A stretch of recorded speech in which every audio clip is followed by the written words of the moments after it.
Ahem! Live from the world's noisiest basement, it's the Stellar Stone Spectacular, starring Cassidy! And no one else tonight. It doesn't appear to be. I had this idea late into the day today, when I realized earlier in the day that, oh, it's Big Riggs' 20th year on this planet, 2023, released 2003, November 20th, 2003 as a matter of fact, so I should probably do something about that. I should probably do something with that. And so here we are. Of course, a stream cannot subsist on Big Riggs alone. This is the Stellar Stone Spectacular. We're gonna knock out every Stellar Stone release. But first things first, some of you may be asking, who aren't as versed in the history of Big Riggs, who is a Stellar Stone? Well, we're gonna get into that. But before we even get into Stellar Stone, we do have to talk about a predecessor group, let's call it, known as the TS Group, where one Sergey Titov began his illustrious career in video games. And if that's a name that sounds familiar, well, it's probably because of Big Riggs, but also because he's a notorious scam artist that persists into the current day, using Steam as a sort of playground for very controversial releases. So we're gonna start with him and his company and how he came to be involved with Stellar Stone, then we'll go through the Stellar Stone games, and eventually it will culminate with Big Riggs Over the Road Racing, both versions of it, because there are two versions of it, and then its sequel that no one ever talks about. Not really a sequel, it is the same game but with more stuff in it, so we're gonna call it a sequel. But before any of that, before there was a Big Riggs, before there was a Stellar Stone, there was the TS Group, a Russian collective of developers established sometime in the mid to early 90s. And the first game I can find by them, which is the first game that I'm going to presume that Sergey Titov ever really worked on, would be 1997's Road Wars, also known in its Russian, Dorozhnie Voyne. And the importance of this Sergey Titov, beyond the fact that he worked on Big Riggs, is that this is an early engine showcase for him. He, more than a game developer, was an engine developer, which is how we sort of get into the next steps. But before we get to that, let's say who Sergey Titov is. He has spoken in a handful of interviews, but one of the most telling came from Eurogamer in 2016, an article titled, "The Man Behind One of Steam's Most Controversial Games is Back." And I will link that in the chat as well. And as this little mini biography tells it, raised in 1980s Russia before emigrating to Los Angeles about a dozen years ago, so that would place him in around like 2000 to 2002, Titov got into the video games industry from a tech background. To quote him, "I'm a programmer. I come from the programming side. It was in the mid-80s when I first got access to a personal computer and wrote my first text-based basic game, but I was more on the programming side, not on the art, not on the design." And so at a certain point he gets hired on, or establishes, is more likely, the studio TS Group, again emanating out of Russia, and appearing to debut with this Road Wars, which we will get into now. This is running on DOS. It's a 1997 release that still leverages DOS.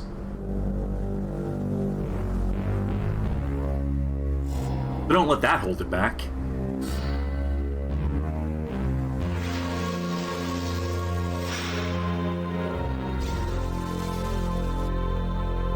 Oh yes. Good to be back.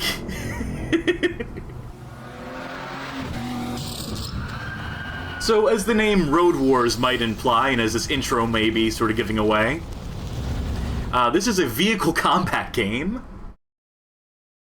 Let's see here. So, naturally, all the menus are in Russian. I think what I want to do is delete that profile, start a new one. I know how to navigate this insofar as I learned what buttons do on the menu. That's as much as you can ask for me. Options menu, let's make sure all the controls here make sense. Yeah, that's as good as I'm gonna get, probably. Resolution, we want to keep that 320 by 200. DOS games running at any higher than that tends to go pretty bad.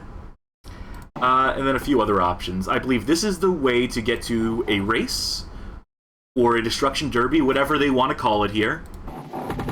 We have our choice of 5 missions here. Dirty Hunting, Diabolic Cold, Green Hell, Death in Taiga, or Burning Ground. Let's go with Death in Taiga. Why not, right? Select that. And this would be the start. But we can't start yet because we have not chosen a vehicle. And here we have a few different choices that come with different armaments, I imagine. We'll go with the most expensive option because we're not committing to a whole campaign here, needless to say. Yeah, let's go with that. I believe it has been purchased now. This would probably be armaments, if I had to guess, if we had a selection then. No, this might be. This might be a way to kit out your car.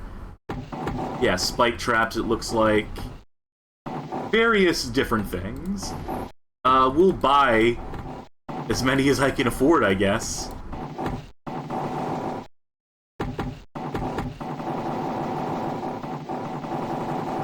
And there we go. Alright. With all that being done, I believe we can now start our race. And, you know, it's very telling that it's very apropos that we begin with a driving game of sorts, because that's ultimately how the stream is going to end as well, and how most of the games in between will also play when we get to the Stellar Stones catalog. Bearing in mind, again, not a Stellar Stone game, but I have to include this because it's the start of such an illustrious career in games that goes places you would not expect. Alright. We have a few different camera options. I'm going to go with the one that lets me see the dashboard. We have a few different weapon options. What if I can just stay ahead of the my competitors? That's going to probably be easier said than done, but yeah, for a 1997 driving game running on DOS, fully 3D, it's impressive that they managed that without graphics card support. I didn't have to install any like 3D effects or any voodoo stuff to get this up and running. This is all software.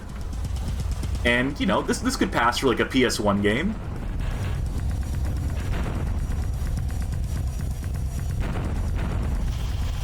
Now, I know there's people behind me, so I'm going to do something you shouldn't do in a race, or in the destruction derby of this sort, probably. I'm going to reverse, and let's see if we can blow up this guy. Let's switch to our missiles first. These are probably our heavy hitters. Oh. Well, I appear to have lost the sight of the track here. There was a right turn coming up that I missed. Can we catch back up? I do like the little rear view graphic, how it's not really real in-engine, or, I mean, it is in-engine. It's just not textured. They decided to cut back on a bit to maybe scale down a bit. And you'll notice collision in this game. You can collide with the scenery. Novel concept. Not every game leveraging this engine would take advantage of that. I worry that we're not going to be able to find our opponents. So there's some machine gun fire for you. The steering isn't great with the arrow keys. I imagine you could probably play this with like a steering wheel. Maybe with some extra buttons on it, and that might do you a bit better. You know, this seems like a relatively ambitious thing for its time. Oh, I see an enemy behind me. We will back up and get back up. And now let's try that again. A lot of sound effects signifying what? I couldn't tell you. Couldn't tell you, toots. Yeah, those are gonna whiff. You gotta be on the same level as them. You gotta be on the same elevation, because they fire just straight ahead. These do not appear to be heat seekers or anything of that sort. And I've already lost sight of them. So the vehicle combat portion of this, screw it, let's just get the one behind us again. I'll keep backing up. They rock the hell out of that tree, I'll give them that much.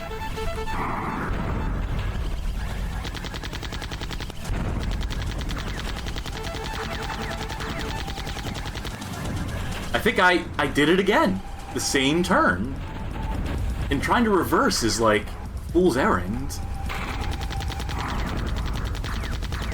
I feel like I would have won if I had just not slowed down, if I had not come to a complete stop several times over. That probably would have helped.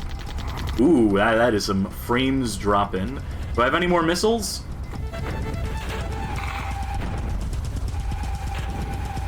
No.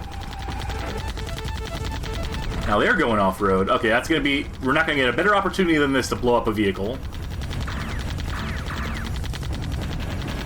I don't know where they're going, what they're trying to do here.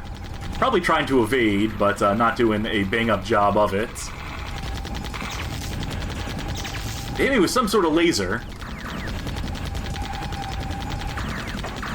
Got 200 bullets left, give or take.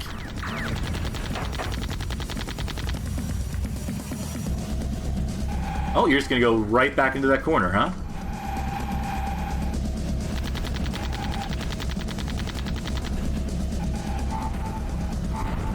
You know, on second thought, having played this for a little while now, I don't love this. The simplicity of a Twisted Metal is probably more appealing.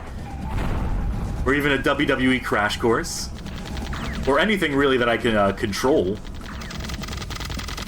And we're dry. That leaves us with no missiles either.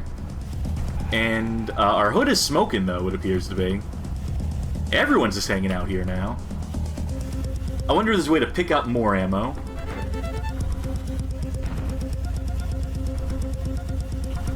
I switch between my weapons by pressing 1 and 2. 3, 4, 5, 6, 7, 8, 9. Nothing of the sort doing anything for me. I would love to blow up at this point. I hope the guy behind me blows me up. I want to see what a death in this game looks like.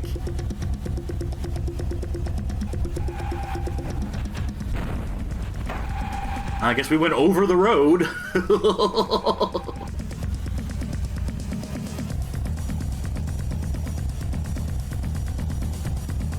How many lapses?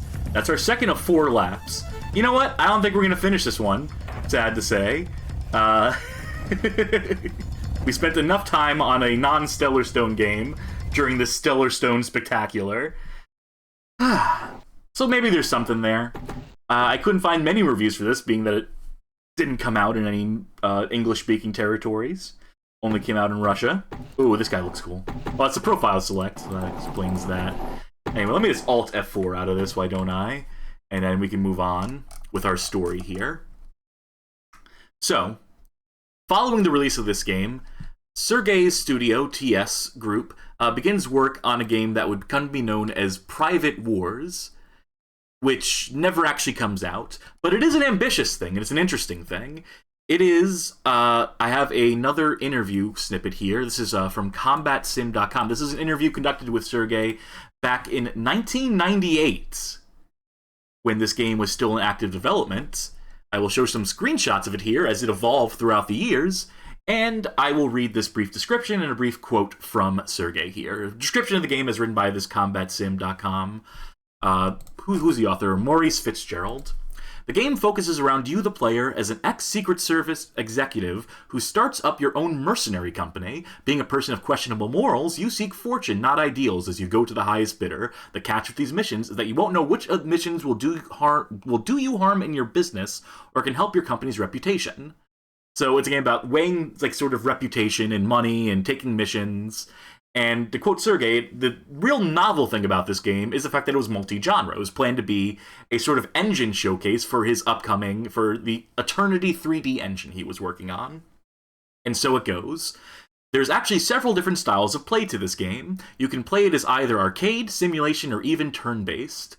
In the arcade mode, you will have the same superhuman traits we see in games like Quake, where you can be shot many times and still be up and shooting. Then we will offer the simulation style, where all of your actions have a direct reaction to the world around you. You will die if shot in a killing shot area, so one shot can kill in this game. In the turn-based mode, you will control the action from a typical isometric view you find in all strategy games. So, Yeah, they had a lot of ambitions with this, needless to say, and you can see how between 1998 and 2003... Ooh, thank you for the raid, Newfie Bang in 1986. Hello, everyone. We're just documenting some of the early history of Sergey Titov right now, before he did the likes of a Big Rigs, and before he contributed to Stellar Stone and whatever else. So this was his first-person shooter / strategy game, Private Wars, that we're discussing now, and it ultimately becomes vaporware in 2003. Never sees the light of day.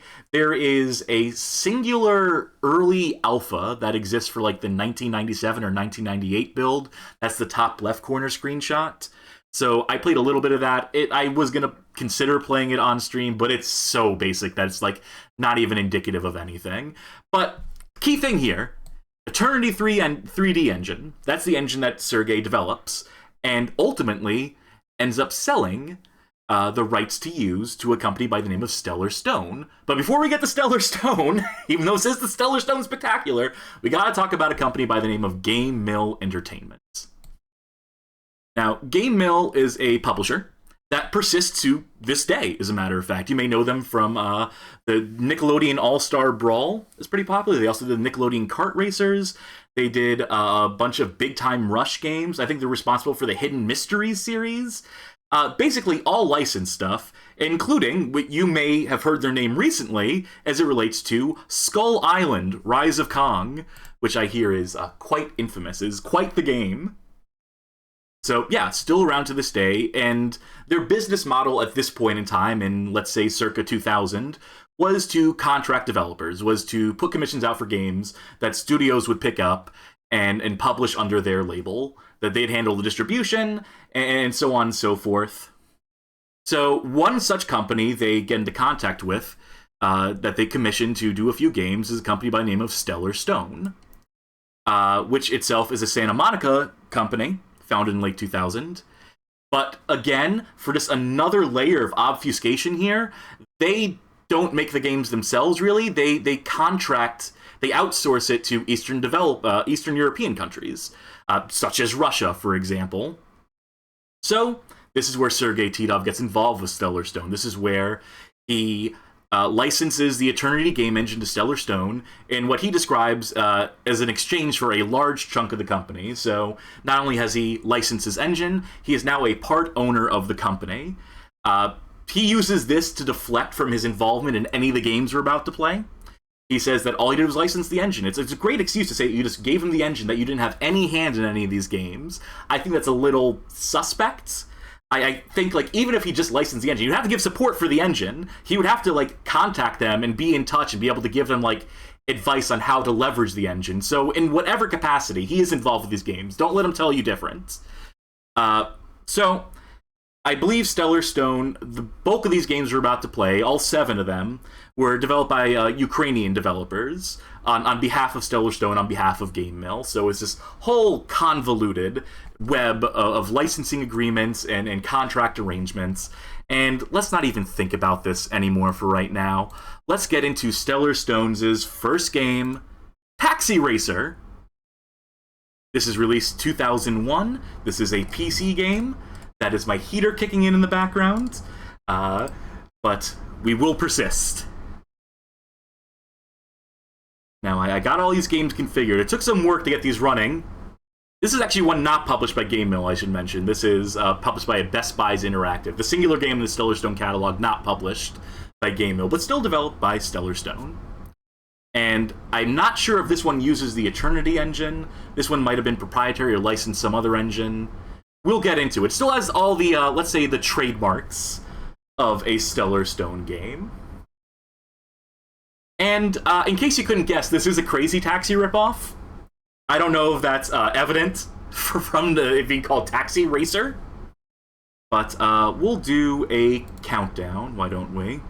So to get this up and running, this is running with DG Voodoo Wrapper.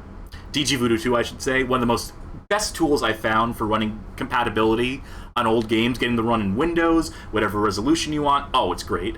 And additionally, I had to use NVIDIA to cap the frame rate at 30, because any higher than 30 frames per second, and the game logic breaks in some fascinating ways that are very funny to look at, but not authentic to, you know, the experience someone may have had if they picked this up at Walmart, which is where most of these games are sold, incidentally. And the Walmart bargain bin, being value games. Pro Striker says, Crazy Taxi without Bad Religion, the Offspring songs. Without any songs, as it turns out, because that would have been pricey to either hire someone to write music or to license songs. So all we'll have is the lovely hum of the engine. And yeah, you may notice that the physics on this, right out the gates, are questionable. The speed is significant. We can stop on a dime with the spacebar. We can drive in reverse, but not to infinity speeds. Now, here's something interesting. I'm going to stop, pick up this customer. I'm going to hold down the up arrow on my keyboard. Whoa! Yeah, there we go. So, while that little animation is playing of a passenger, of your fare getting in the car, you're still moving forward so long as you're holding down the up arrow key, or backwards, or wherever else. And where I stopped, I also picked up another customer, which is why it did that, and why I ended up inside a wall, because I had been holding the reverse button. And we'll see how long we can go in this, why don't we? Crazy Taxi's fun. This can't be that bad. And, you know, it's not. I mean, it's bad. I mean, this would be like a 1 out of 5 on any given review site. They would, back in the day, they would complain about this being a shameless Crazy Taxi ripoff and tear it apart as such. But at the same time, like, is this unplayable? No, it's playable enough. Is it janky? Oh, absolutely. But for, like, 20 bucks, if you're someone who doesn't know any better, who doesn't really care, but you happen to play Crazy Taxi at an arcade once and thought to yourself, I'd love to play some version of this at home, but alas, I don't own any consoles. I don't have a Dreamcast or wherever else it came out on. So am I shit out of luck? No, there's Taxi Racer. And, you know, this is obviously missing a lot of the personality of the Crazy Taxi. Frappe Fiasco in the chat mentioning another great taxi game, London Cab Driver on PS2. That is definitely a game that will come up at some point. But, you know, this is the thing about budget games of this era, is that they don't really have identifiable personality. They're made to be generic. They're made to be inoffensive, made to usually lack any sort of narrative. And, you know, they're work for hire. They are the fundamentals, the bare essentials of what constitutes a game. And you get what you pay for.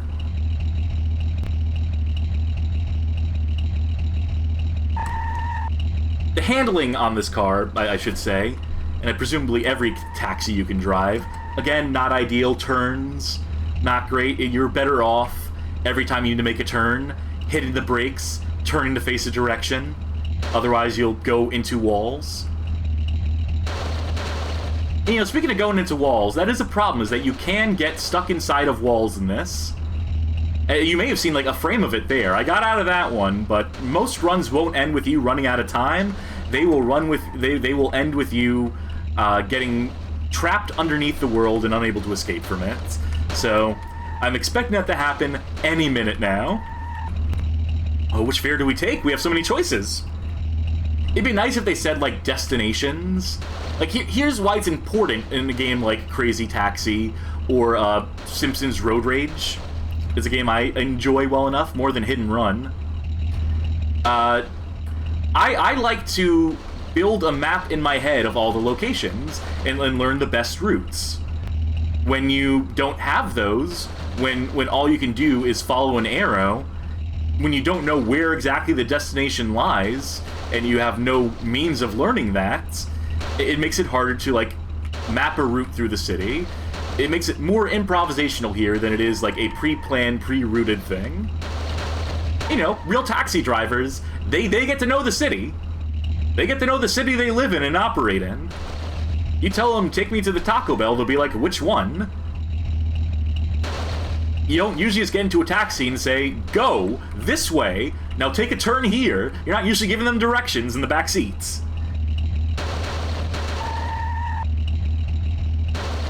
So that is an instance where the lack of personality, where the lack of attention to the detail where the generic nature of this generic product can genuinely detract from the gameplay. That is where the lack of budget means a lack of design and thoughtfulness paid towards it. Again, can I get too mad about it? Not really. I'm more speaking as a... Just to be extra critical of it. And, okay, I can be critical of this too. This looks like flat surface. It is, in fact, flat surface. Cannot drive on it. It is not road. The game does not like you... Well, it's fine with me driving through all these trees. This ain't slowing me down one bit, but God forbid I hop that curb. No, that would be the true travesty. And I forgot to hit the brakes. There we go. Pick someone else up. And there we go! I did it, folks! Now let's see if I can get out of it. Ooh, that's no good. Oh, that won't help you out one bit. Yeah, this guy is not making it to his meeting in time, I don't think. Wherever he wanted to go, he's not getting there.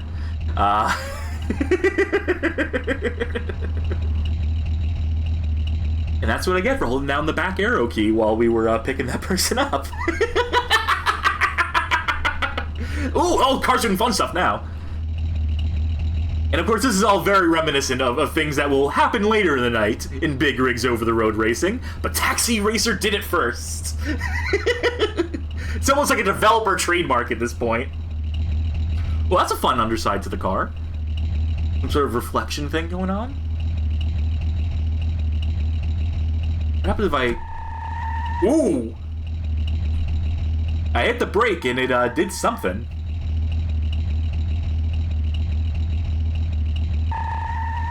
We're still driving somewhere. Somewhere outside the map. Far away from any fares, any destinations. Time's up. And then no score, no nothing. Just whisked right away back to the main menu. I had a top score at some point. Well, let's look at the options. Clouds on everything. Shadows. Some cars. You ever break... Final Gamer James saying, you ever break so hard you astral project your body out of existence? Yeah, it's every time. Every time I hop in my car, I tell you what. I am a harsh breaker, much to the dismay of people who have to sit in my passenger seat, I think. So that's Taxi Racer. That's as much blood as we're going to get out of that. It's the one map. It's the one city. We've seen everything there is to see in Taxi Racer, I think. That's a cute little fade-out animation.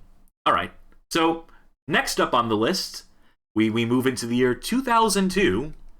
This is one of a handful of non-racing games. Actually, you know what? I'm looking at the catalog here. There's more non-racing games than not. I don't know why I framed it as if it were just like exclusively racing games earlier. Anyway, the next game is a licensed game by Stellar Stone. Licensed by who? Remington. Big Buck Trophy Hunt. I think this is one of the first hunting games we get to play on stream. Oh, wait, no, I did Deer's Revenge, and we have a Deer Avenger stream we'll do at some point. Hunting games, though, ripe territory for just bad gameage. Pro Striker 92 saying, oh no, another game before Big Rigs. I got bad news for you. You got like 5 more of these to go through before we get to Big Rigs. And we should read the 10 commandments of firearm safety here. 1, always keep the muzzle pointed in a safe direction. Yes. 2, firearms should be unloaded when not actually in use. Yeah, good advice. 3, don't rely on your gun's safety. Yeah, the most important safety is your brain. 4, be sure of your target and what's beyond it. 5, use proper ammunition. Don't hotload it. 6, if your gun fails to fire when the trigger is pulled, handle with care. 7, always wear eye and ear protection when shooting. 8, be sure the barrel is clear of obstructions before shooting. 9, don't alter or modify your gun and have it serviced regularly. Don't have it serviced regularly is the framing on that. That's why punctuation is so important, folks. And 10, learn the mechanical and handling characteristics of the firearm you are using. Amen to that. So this is a hunting game.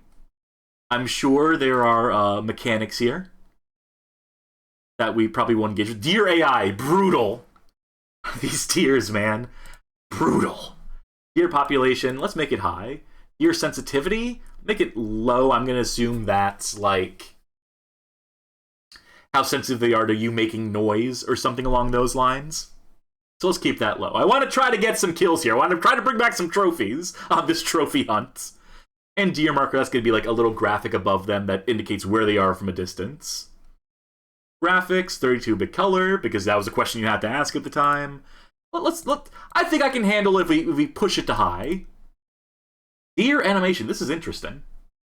Bones or keyframe? Let's leave it on bones. And I believe Codeman pointed out that sensitivity was misspelled. Yep, totally missed that. No control options. No keybinds or mouse sensitivity or anything of that sort. Let's just do a quick hunt. We'll just hope everything's on the level here. None of these areas have names. This one has a picture of a gun in it, though. So that seems promising. But we'll go with the first one. Maybe it's the easiest one. I don't know. They're not labeled in any sort of way. Selection of guns. That's a scoped shotgun, which never makes any sense to me. I'll take a scoped rifle, and then I will take this 870 Express. We have binoculars. I couldn't tell you the difference between the two different sets of binoculars. Maybe these are camouflage binoculars. And then some scents for attracting specific breeds of deer.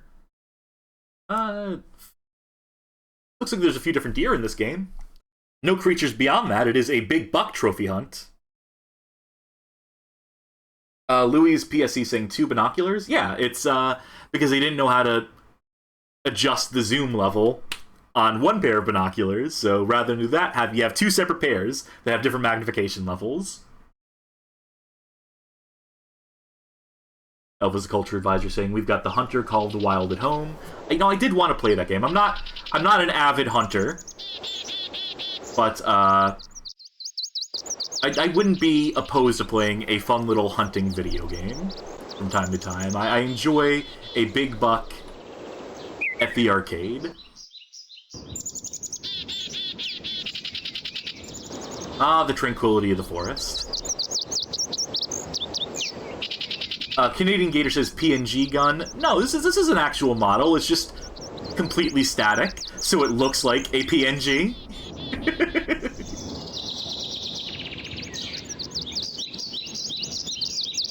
We'll keep traveling in this direction until I find the damn deer.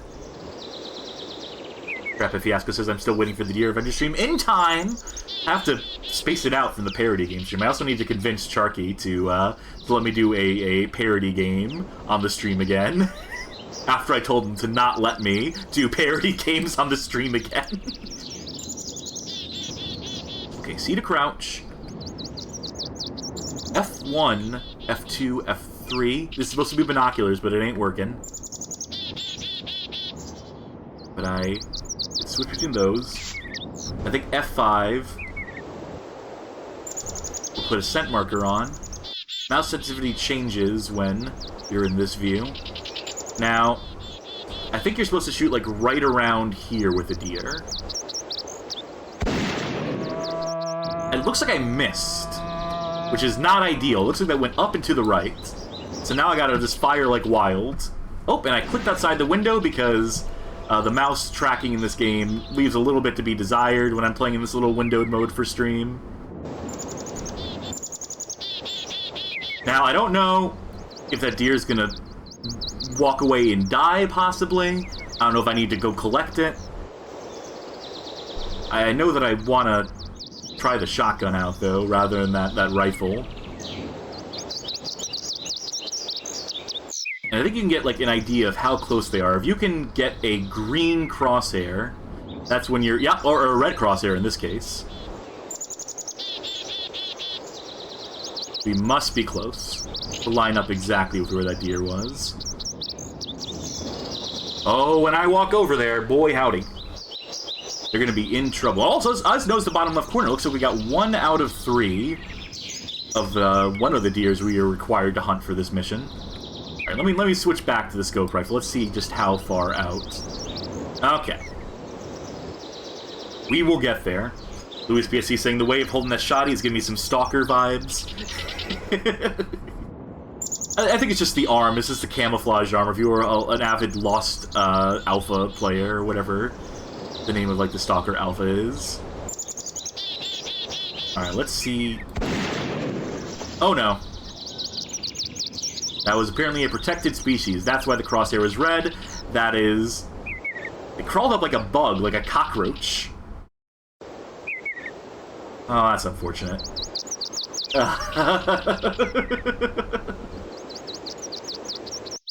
I guess I'm not in trouble for killing a protected deer species. Not any serious trouble, anyway. Well, nothing to but to keep on hunting, I suppose. And it looks like there's only one red dot on the entire map. And it's this one. Did we scare away all the other deer? Did they hear that first or second gunshot go off and decide to hit the bricks? How far are you expected to travel between deer here? How long is a quick hunt supposed to take in Stellar Stones' mind? The answers to these questions and more, never to be answered. Because Stellar Stone ain't around no more. Alright, I see a green crosshair on that one. We were close. And this must mean that it's a species of deer that we're actually meant to hunt.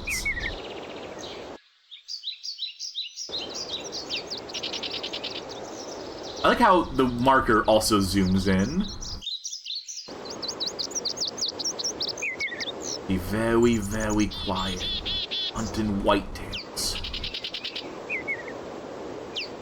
Video Game King with the advice to wipe my fingerprints off my gun and plant it next to the deer. And they'll never know. Alright, what happens if we go for a headshot? I know it's not great for a trophy.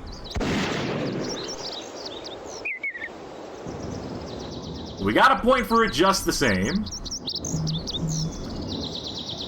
Sorry, fella. Oh, so we walked up to it and that claims it. So that's good to know. And there's some more, but do we really want to continue playing this? I don't know, it's a first-person shooter. Any excuse I can have to play a first-person shooter on stream, I will usually take it. But this one is a little rough. And I no longer see any of the waypoints. Maybe if I switch to binoculars, or... No, it just... These are supposed to be binocular slots. Spray myself something special. Yeah.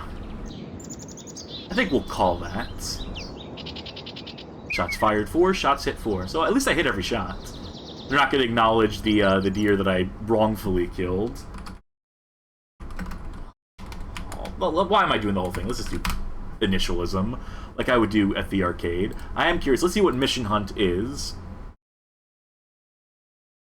Alright, you can select your map. Apparently we were playing in Wisconsin. The one with the gun in is Colorado. There's Arizona, California.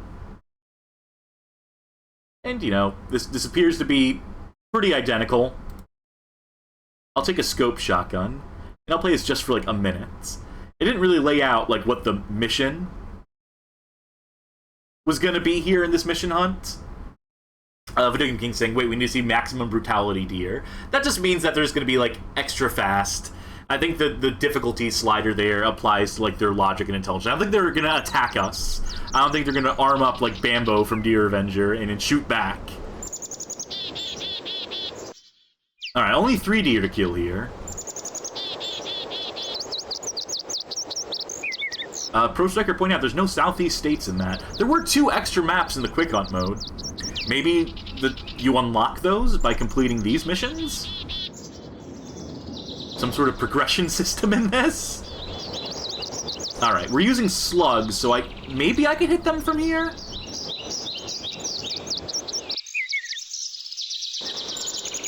Crouch. Yeah, let's give it a shot.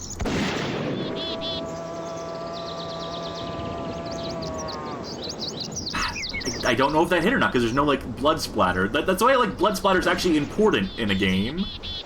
Well, I hip-fired, I hit him, That was apparently not a good deer. I forgot that the red crosshair means do not shoot.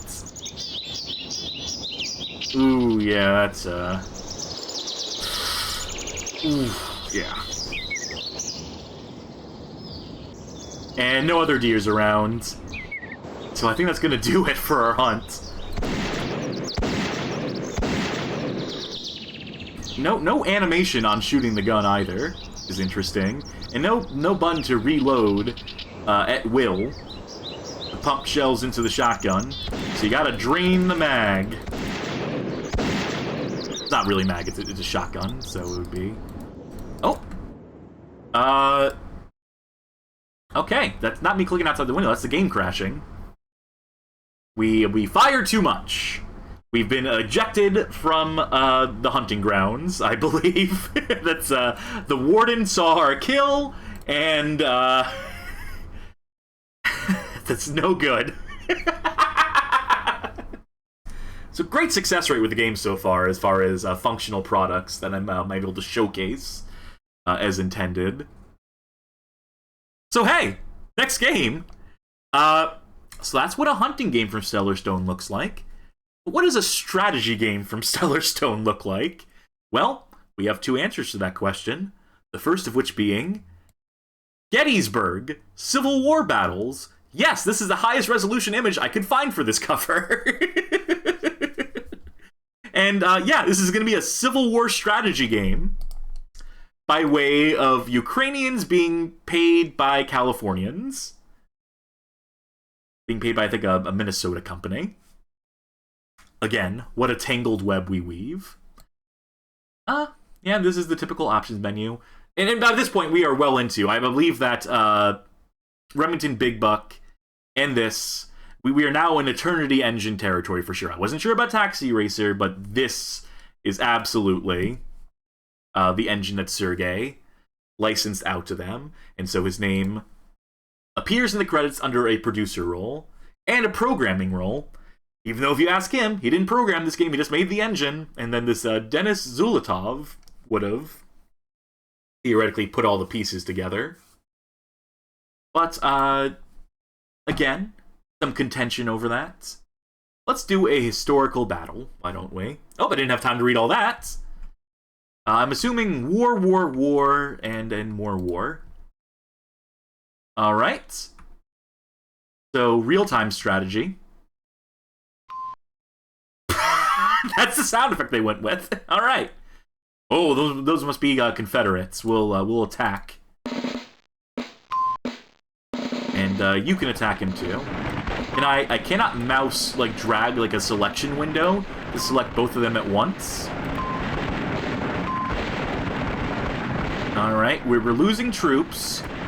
But that is a way bigger army than we have. But they are losing at a much faster rate than we are. Again, we have the advantage of, oh, well, now they're getting fired up by two separate Confederate battalions. But there is hope, because I see on the map more units that I can order to attack and to move in. I think we have more coming from here, too. Let me practice my micromanagement here. Focus fire on here when you get there. We're just going to fight it out right here. Elvis, the culture advisor, pointing out that blue is Union. You would think so, and that gray would be Confederacy. But no, not in this game. We're the Union Army. These are our Union guys. These are the ones we have control over. Or wait, no, we do have control over these guys, too. Wait, so we control both sides? Well, screw it. I'm gonna make the Confederacy friendly fire? No, I guess not.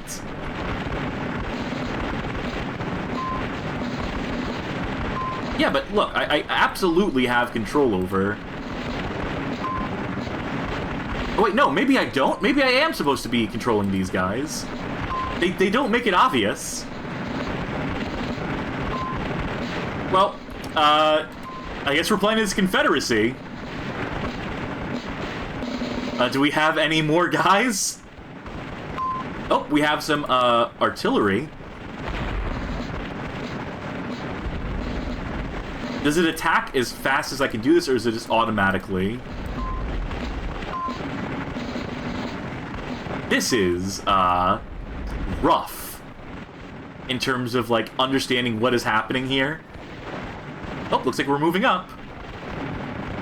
General John Reynolds, perhaps the most admired officer in the Union Army, arrives in response to... Oh, well, that's... Oy vey! I'm seeing Evil Game Hall of Fame. I'm seeing we're in full Grognard mode. Vanna White revealing the number of casualties in the Battle of Gettysburg. Have your pick of jokes in the chat while I am just trying. Yeah, I can still totally control the Union here.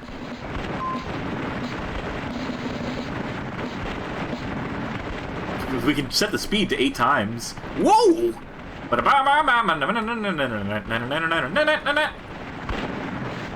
Cue the Benny Hill theme. Oh, there's more stuff happening here.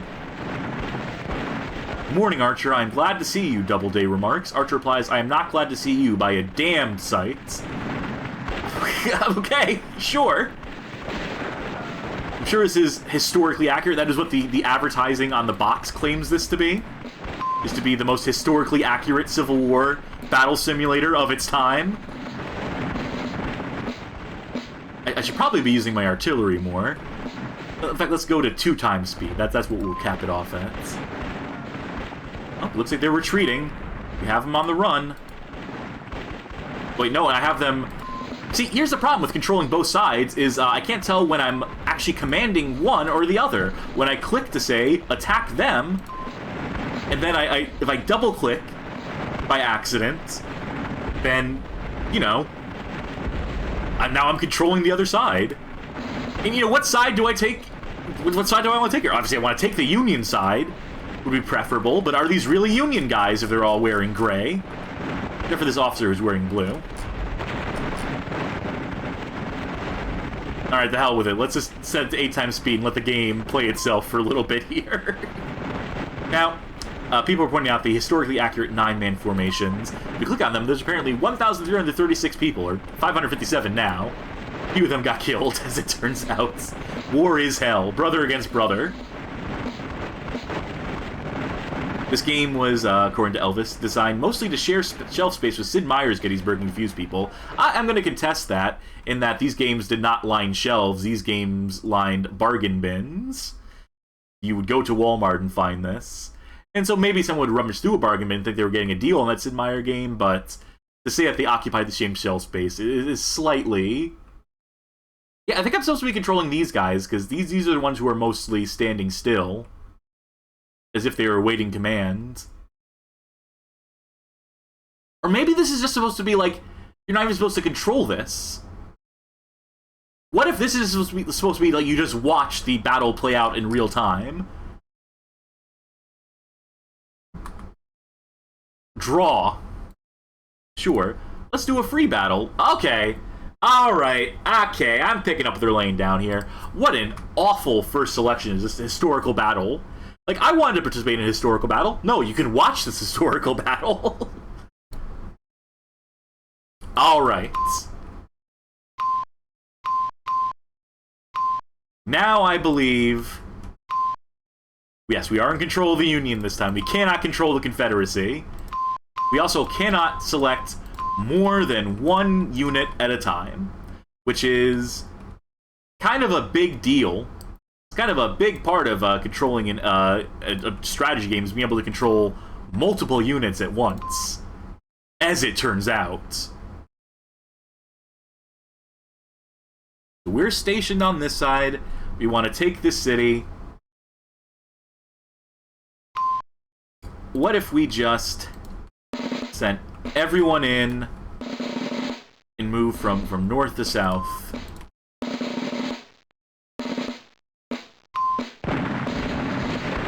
So the fighting begins. Will this alert the other Confederate units? Will we be staring down the barrel of the entire army? We're draining them pretty quickly. We're off to a good start. I wonder if this is just the one map again. I wonder if this is just the one location that you do different variations on. Oh, they are bleeding troops. Also, are our guys walking through buildings? No, they are stopping outside. No, wait, hold on.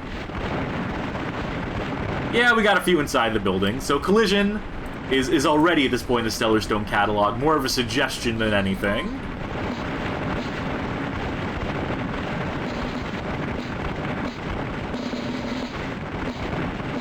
Alright, there's our artillery. We should probably move these guys closer. Don't have to zoom out every time I want to utilize them. We sure have a lot of troops. Have we wiped out that battalion yet? 99 out of 905. They are holding strong with 99 right now. Alright, let's move you over here and then have you drop some bombs on these guys. Still at 99. They're still firing back. Why did they stop dying? Why is it stuck at 99?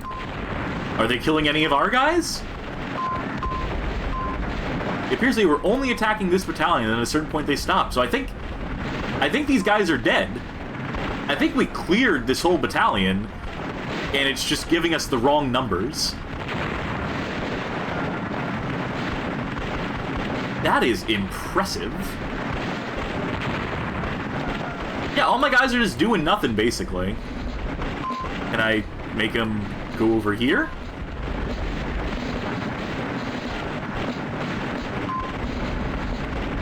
Video game saying maybe you need to move your platoons to get better aim at... I'll try anything once. I know there's still more troops waiting to be commanded on the other side, but... Alright, men. This seems a little unfair, but they leave us no choice. They appear to be engaged in combat, but no one is dying. Set it to 8 times speed. Nothing. So this might be... Oh, again, 99 out of 897. Yeah, so it looks like you can only get a battalion down to 99 people, and then they just kind of hang around. So is it even possible to win at this game? To lose at this game, for that matter? Is it possible to do anything in this game other than command single battalions at a time? Oh, we are losing guys now, though. Let's see when it stops with our guys, because we're losing them fast, too. I think they're engaged in combat with this crew over here. Might as well fire back.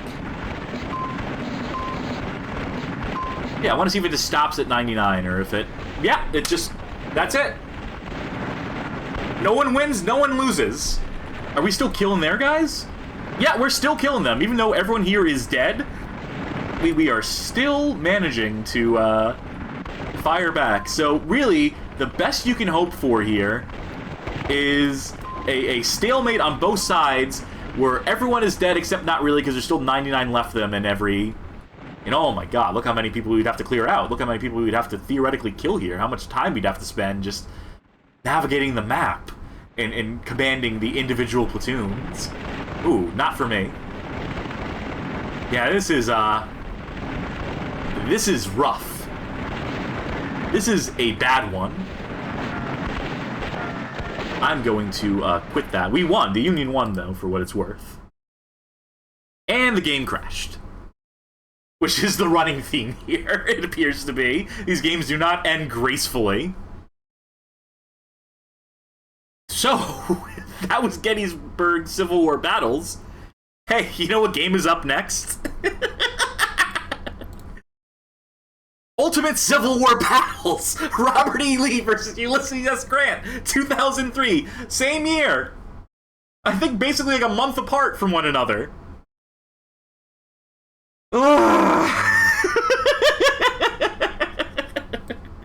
Now, I do have a quote. This is from a interview conducted by YourWinner.com with Sergey Titov, who was at the time the CEO of the TS Group still. I will link to this. This is an interview that goes into a few different details, including some of Sergey Titov's early... You have to copy and paste that URL because of the print stuff or the redirect in that, so sorry to people in chat who wanted to just click through and have that work, but no such luck because of this weird-ass website. Okay, so here's the quotes I want to read to. And this is Sergey Titov and one of his early quotes, dodging responsibility for any of these games. Okay, so here's the catch. I licensed my game engine to Stellar Stone in exchange for a large chunk of the company. Games were developed in Ukraine and published by a US company called Game Mill, so unfortunately, I didn't have much design development input or any power to stop them from being released. And what I wanted to quote here was, funny fact for you, Gettysburg and Civil Wars together sold over 100,000 copies in USA. Walmart rules. So, according to Sergey, between what we just played and this game we're about to play, 100,000 copies sold. I don't know if there's any source on that, but I'm almost willing to believe it, that if it was stocked at Walmart's, if they sold this for like $5 a pop or whatever. Interesting menu here. We got rid of the historical battle option. We have some more settings when it comes to graphic settings. Let's lead a battle. We actually have some choices of battle here. 7 Days Battle, Battle of Chancellorsville, Gettysburg, Chattanooga. Some corrupted text up here. I'm going to assume that's on DG Voodoo. I'm going to assume that's on me for the weird hoops I'm jumping through to get this game running. But screw it, we'll be Union. We'll do the 7 Days Battle.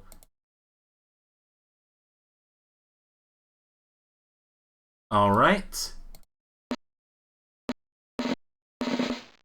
Same as before, I can only select one crew at a time. Oh, here we go. F1 will bring up a help menu in here, which is good, so I can see if there's any. Left click to teleport, use mouse wheel, ultimate. Yeah, nothing about selecting more than one troop at a time, or more than one battalion at a time. Alright, so there's our enemy. There's us. Let's start moving, I guess. Oh, you can actually right-click to move them now, which is actually an improvement over the previous game. We'll fight them in the hills, we'll fight them in the town, we'll fight them in the forest, we'll fight them wherever we gotta fight them, damn it. Oh, I tried to right-click on the mini-map to try and transport the troops, but that is not a thing you can do. Alright, we'll drop everyone off right about there-ish.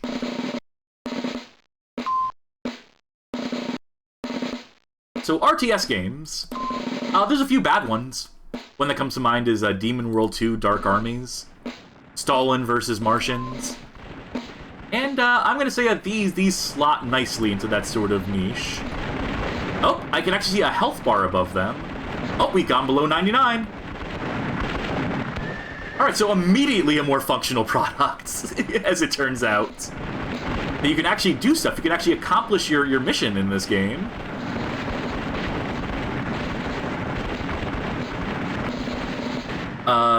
Bronwyn saying Confederacy again. Yeah, again, they have the colors reversed, which might be the most offensive thing to a Civil War nut who might have picked up this game for $5 at Walmart.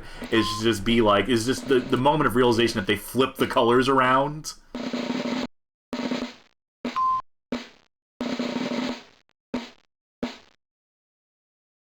All right, everyone here is looking lazy. Get on it, men.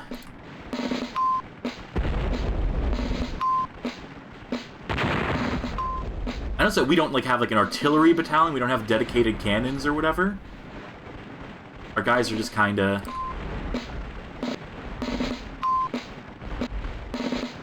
So basically, no variety in troops. Even the previous game. Wait, hold on. That might be a cavalry unit. They might be on horses. Sorry. So we have that.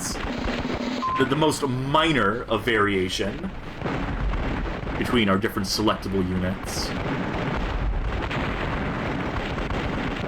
Alright, they're being attacked 4-on-1 right now. I like our odds here. I notice that these troops aren't moving to reinforce, to back up their Their brothers in arms.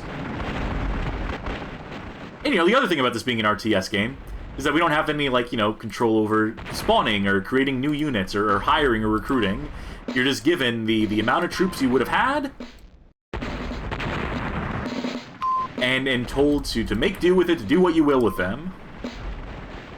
So the mechanical depth here is unparalleled.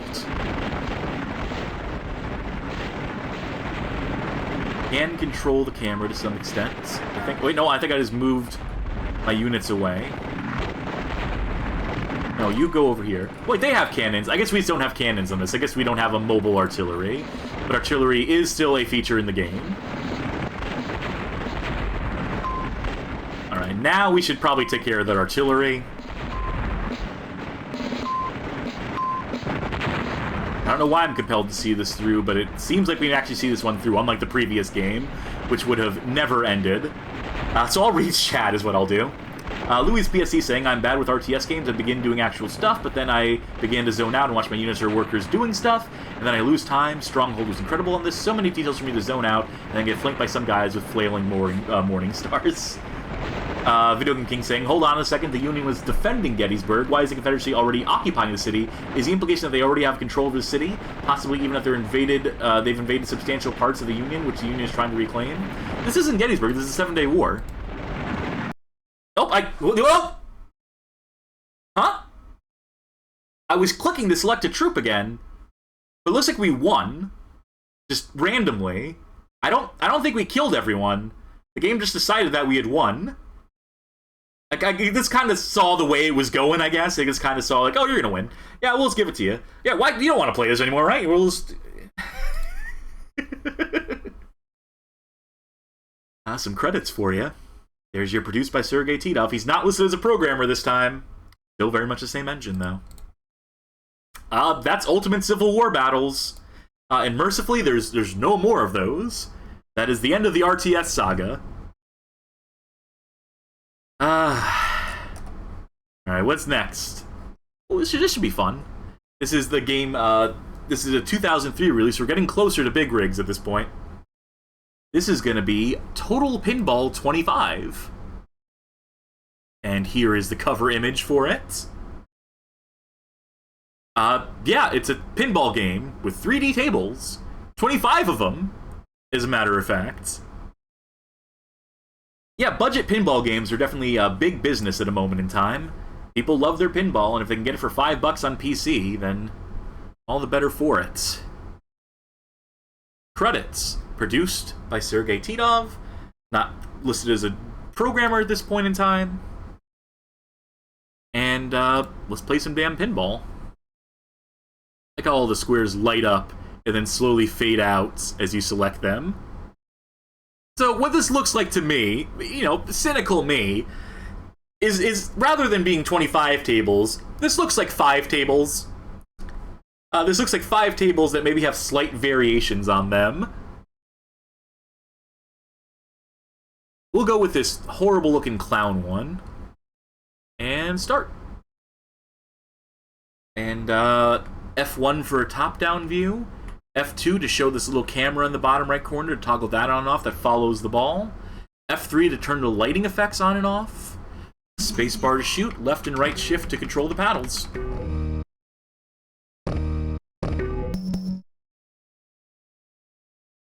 Largely automated so far. And I think my paddle went right through the ball. Didn't even give me a chance there. Well, second time's the charm, huh? It's easier to look at this from top-down view, truth be told. Hey, we hit a ball. And I couldn't do anything about that one, I don't think. Doesn't it just sound like the circus, as you know and love it? The sounds of the circus, the... Great. That was the clown table. And let me just confirm that this is, in fact, the same table, but different stuff on it. Okay. I have a theory. Gonna require looking at, I don't have a high score, it's a high score 0 game.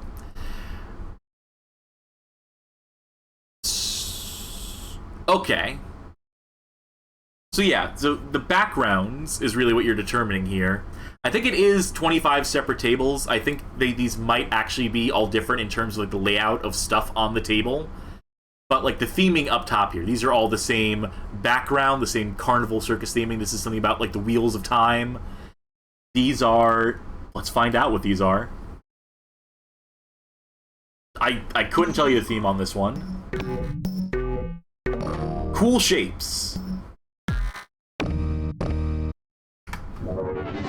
Right down the center. That's about my luck with pinball. Oh, and you can actually use Q and E to zoom in and out of the table. So this is the way you want to play. You just want to look right here. You want to go through the table? Why not, right? If we want to zoom way out, we can just use the ball cam, right? Pinball in the distance. Goodbye, table!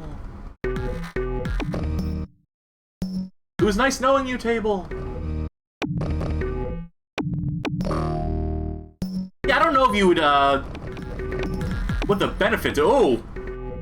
Ball looks like it was stuck between a rock and a hard place. I don't know if there's any real benefit to zooming out this far, but sure is funny. And the ball has been sort of just taking care of itself at this point. Oh. I think it went out, finally. And I think it went right immediately back into the tube there. I couldn't hold down the plunger to determine, like, how hard I'm hitting the ball. It's kind of just deciding on its own. And that'll do it for that table. Alright, how about this one? We'll go with the fifth one here. Oh my god, I have to zoom back in on this. Why does it remember that? Okay, I can just press F1 to go back to 3D view, then 2D view, and... Alright, so some sort of dragon map, some sort of fantasy map, by the look of it. I see a comment, Doom 3DO pinball from Male Making Mother's Bow. Read our Doom 3DO article, badgamehalloffame.com. POV, you are an astronaut getting pulled away from the pinball planet, says Bronwyn.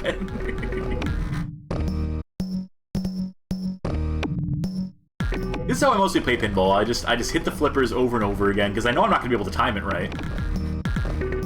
It looks like this ball is kind of automated. This table's kind of automated. I don't even need to play on this one. It just takes care of itself. It is going to be a high score all on its own. Oh, came down for a second. And I couldn't have hit that. Could not have done anything about that because it went down the chute on the left-hand side. And then that's why I don't play pinball. Alright, might as well check out the last map set. Or the map set. The last table. The last design here. We'll go with the one in the middle. Why not, right? Alright, and this is like some sort of space theme. Great. And the colors are such that I can't tell like where the props on the table begin and end. Another ball I could do absolutely nothing about because the lanes on the side that take it directly to the bottom, that take it directly to the out stage, are so wide. Oh. Something's happening in the center. Something's spinning. And nothing I can do about that one. Codeman38 saying, loving how every table has the exact same sound design. Well, you have the sound effects, you gotta... you put so much work into them.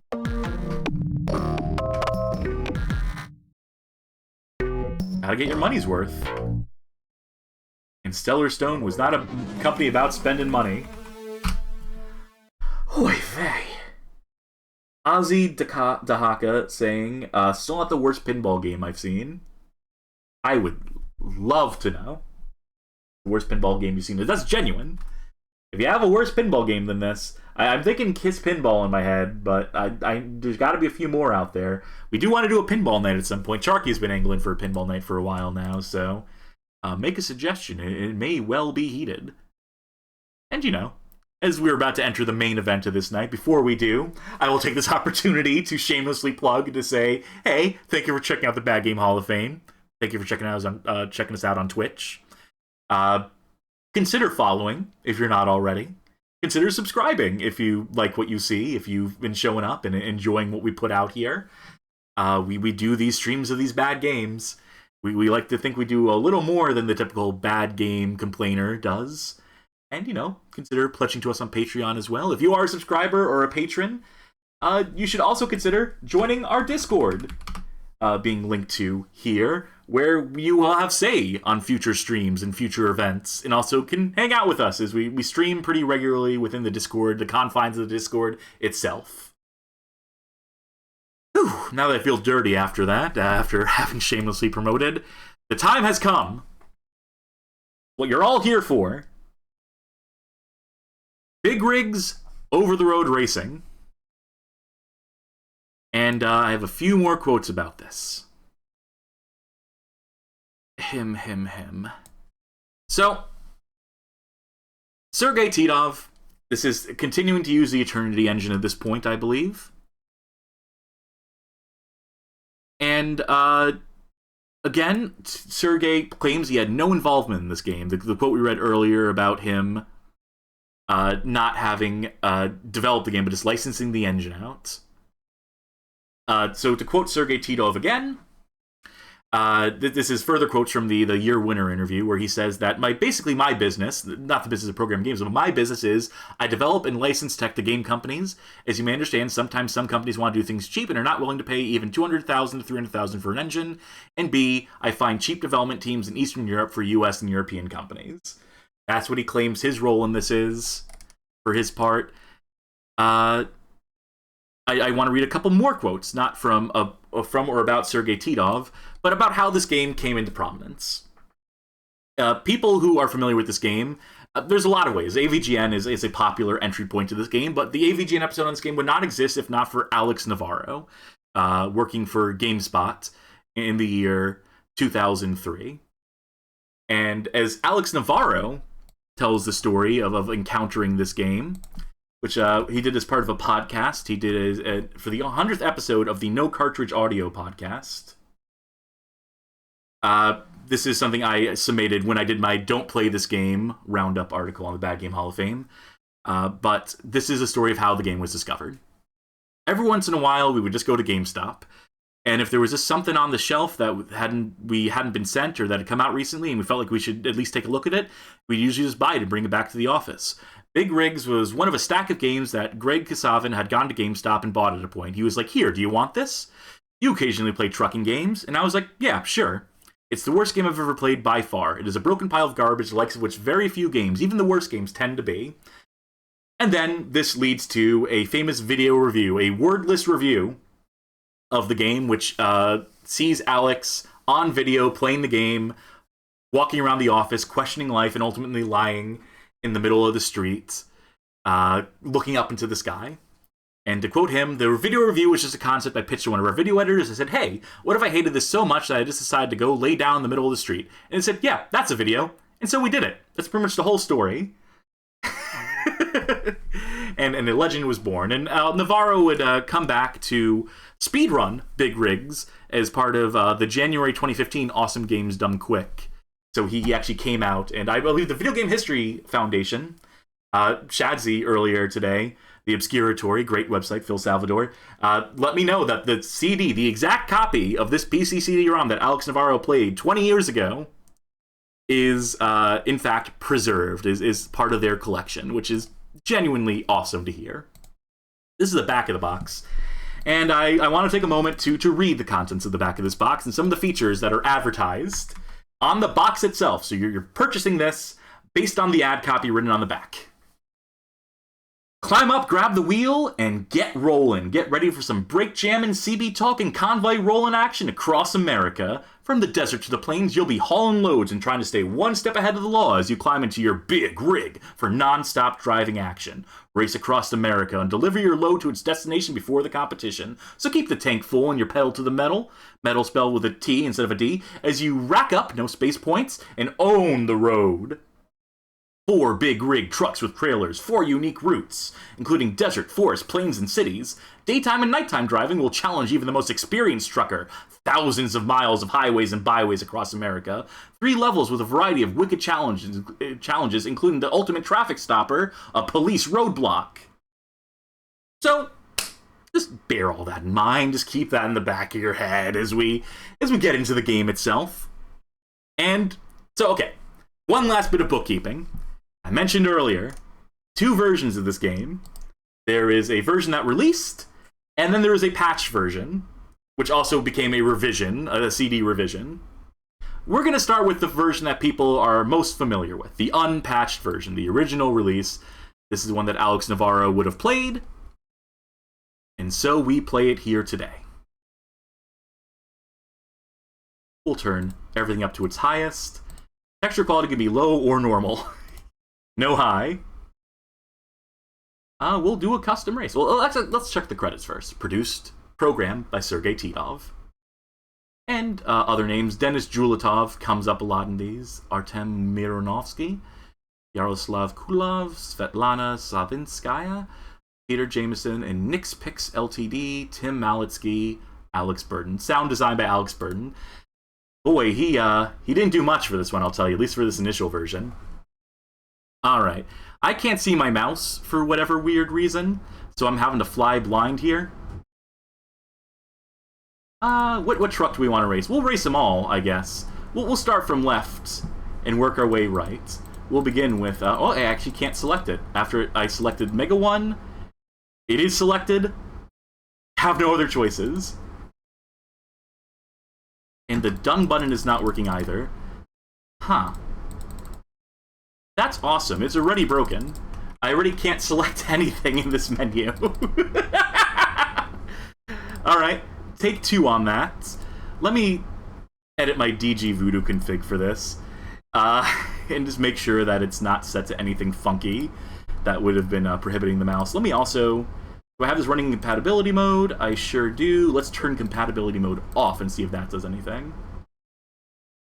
Alright, now I see my cursor. This is much better. Codeman38 says, if I recall, the original version has the audio files for the music on the disc, hence the music playing in Navarro's review. They're just not played in-game. Well, I can check that. I can absolutely... Oh, turns out the Alt-Tab that also kills the game. Interesting. Well, we'll stay in the game for now. Let's get some of this done. I want to move on to the patched version quickly, because it is a little more playable. So we'll do Devil Passage with the first truck.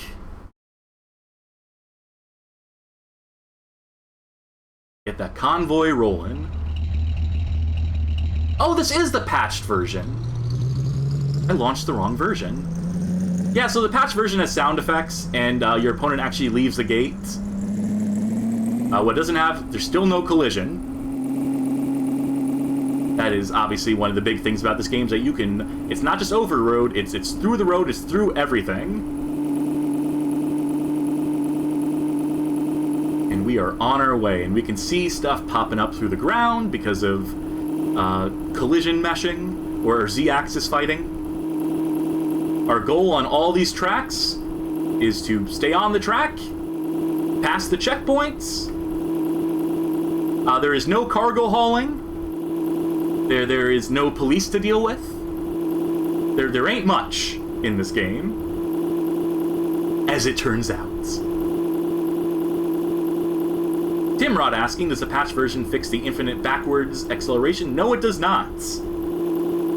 You can still do that, same as it ever was. You can still come to a complete stop the second you let go of the down arrow key while you're backwards accelerating. While you're forwards accelerating, we can smash the brakes, but it won't come to an immediate stop like in Taxi Racer, so they've evolved that. They've improved on that. We can see the debug coordinates in the bottom left corner at all times, our X and Y position. That could be handy if you happen to drive outside the map, potentially. Yeah, I don't feel like taking that turn. That's the freedom that Big Rigs gives you. You don't gotta take turns if you don't want to. You can just drive right over the cliff. Don't worry about, like, bumping into walls or anything slowing you down. Just hold that up arrow key and just have an ambient time.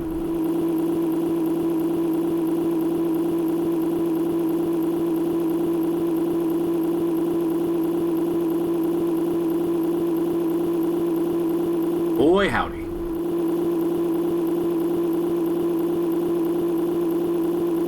So if you knew where the gates were, you could theoretically just point yourself directly at them.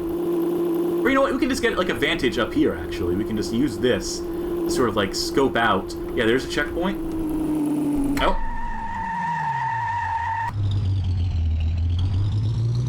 Little bit of reversal. I think we're still ahead. I don't think the AI knows to drive over the mountains and stuff.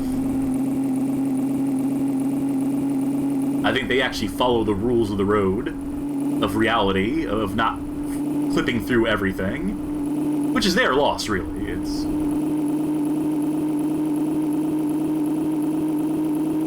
And... one more. Your winner! Here we are, folks. And just one, I don't know if I click out, if I do the victory screen, it'll crash the game. So, you know, just shower me with trophies in the chat, subscribers, please. I've earned it, I think. Let's do another race.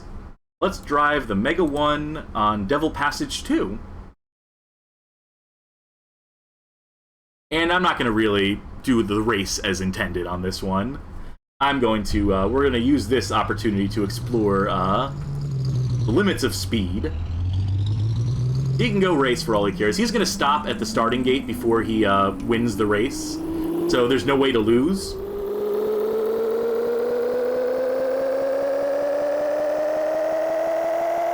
This really is much more fun with the sound.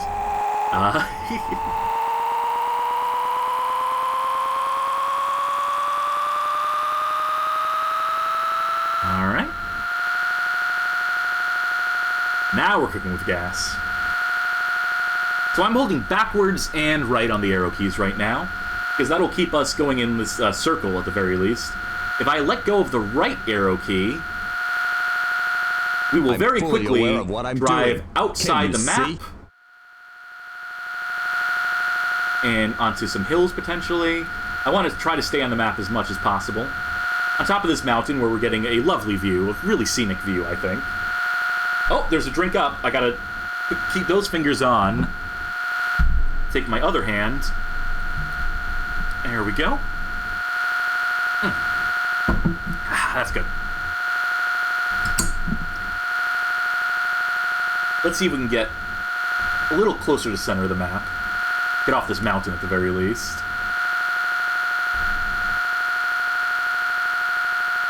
Yeah, we're certainly somewhere else now. That odometer has rolled over a few times by now. I may have lost count. And yeah, I think despite my best efforts, we are going outside this map. So I'm not even going to hold down the right arrow key anymore. Yeah, this is no man's land. This is uncharted territory. We are going negative 8,000 miles per hour, by the looks of it. Which, I mean, I guess it's just like 9,000 miles, 10,000 miles per hour, but it's in reverse. Ludicrous speed. Wish I had a compass so I could, like, try to drive back to... Or, you know, we can use the coordinates for that, can't we? See, we're getting closer. We're getting back to where we once belonged. Tap it in. Nah, we are, hopelessly lost in the void.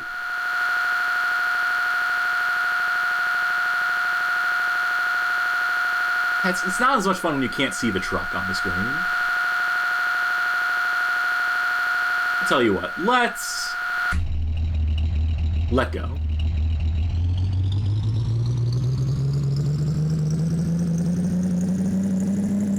Big world out there, folks. It's up to you to decide how you choose to enjoy it.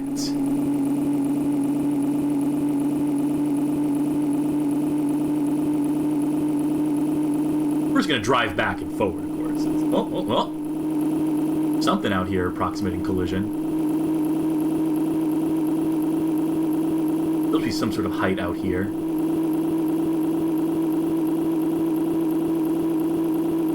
I wonder if we can actually, at this point... So that's getting us closer. I want to see if I can get back on the map. So we'll go in reverse. You have to wait for the engine to hit. There. Now we should start to pick up speed.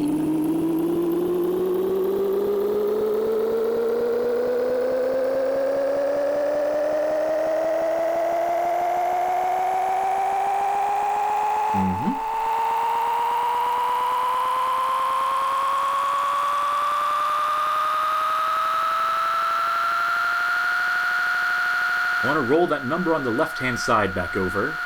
That's the goal. 12, 4, 10, 9, 8, 7, 6, 5, 4, 3, 2, 1. Like, it's theoretically using those coordinates, it's possible to steer yourself back to where you want to be. It's just increasingly tricky when the speed gets this fast. Oh. Our star is falling. Over and over again.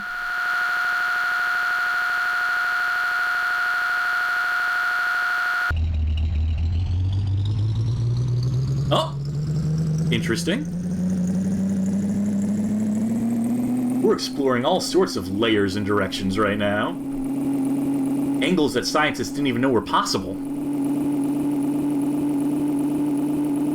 Trajectories a sharpshooter could only dream of.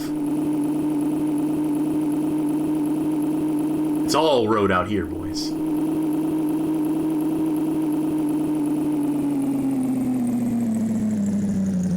Let's come back up. Can we center it? Nope, up and up it goes, even though we're reversing.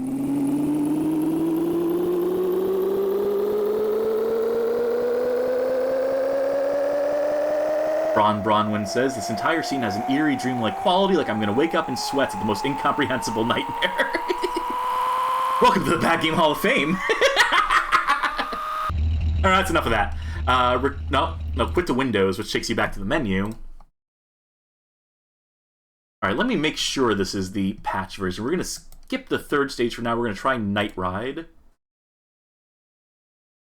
Yeah, I loaded the patch version. Let's go to the unpatched version before we quit to Windows. Quit. And the Car Z. This is the unpatched version. This is what I meant to launch. Custom race. We'll go with the Thunderball. We'll go with the third map, Forgotten Road 1.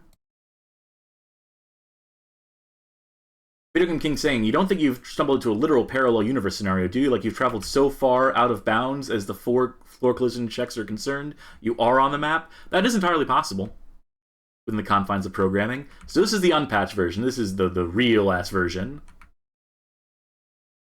This is where your opponent does not leave the starting gates. And where this hole is not textured. Maybe it's not textured in the other version either, for all I know.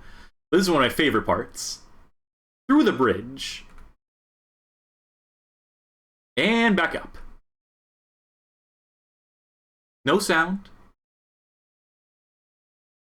Other than whatever ambient sound you might have at home.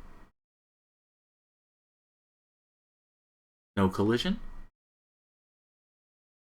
Pure trucking.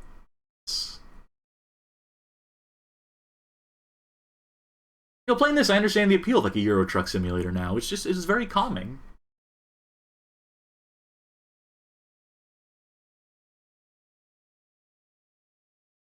Ah, another checkpoint. But really, who even needs to hit them? I mean, we're just out here vibing. We're driving and vibing. Frankly, I'm not even concerned with, you know, winning the race, losing the race. Who cares? I'm just in my truck. In that open road.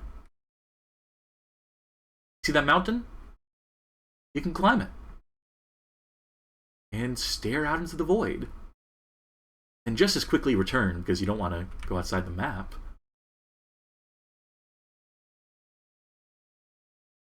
Mr. Taco asks, are the big rigs in VR chat? God, I hope so. Video Game King asks, I think I already know the answer. What happens if you skip one of the checkpoints? I can tell you. You can't finish the race. You have to go back and figure out which checkpoint it was you missed. Then go through it. Finish the race.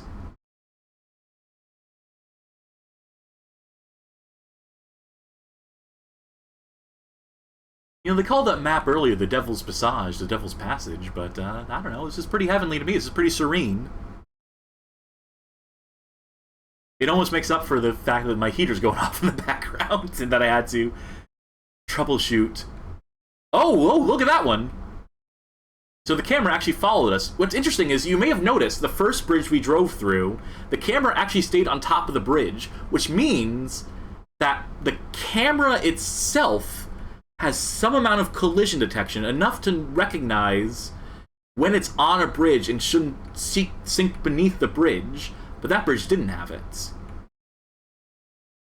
Your winner. Alright.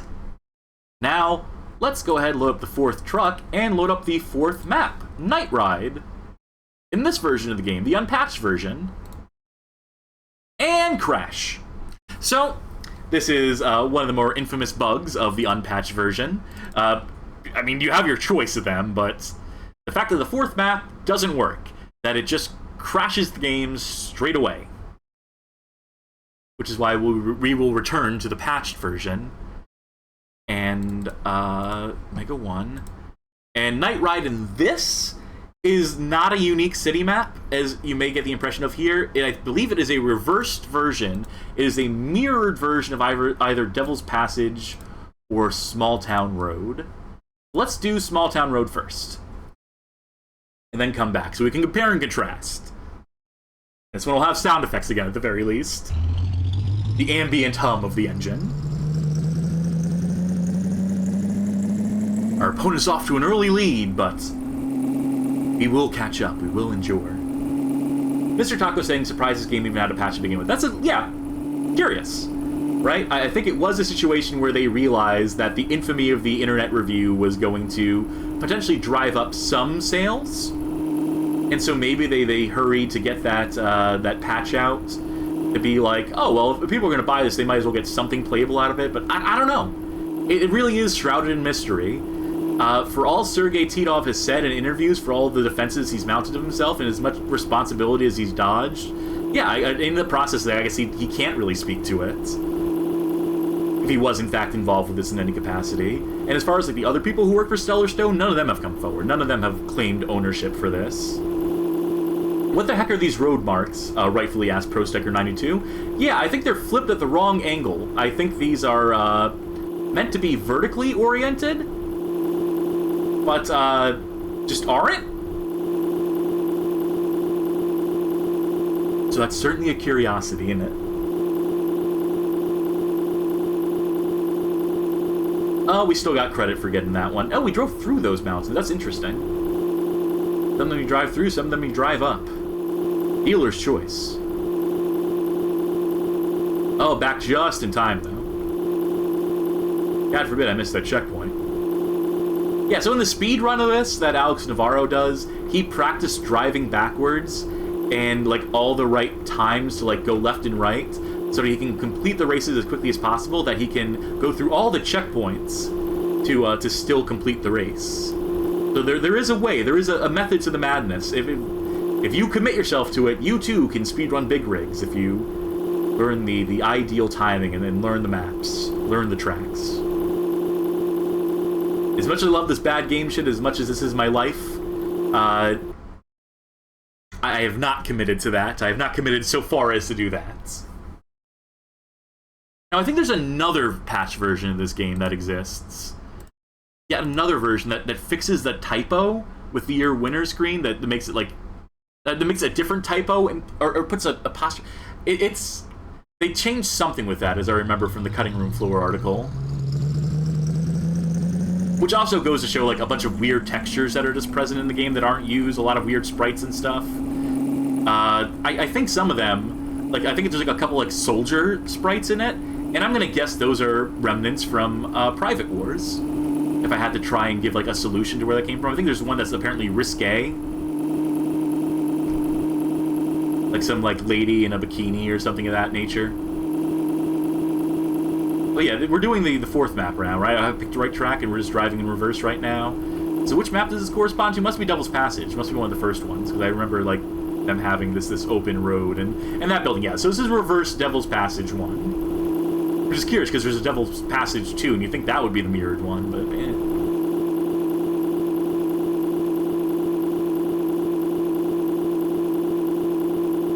Should we try to go in reverse again? It'll be something to do.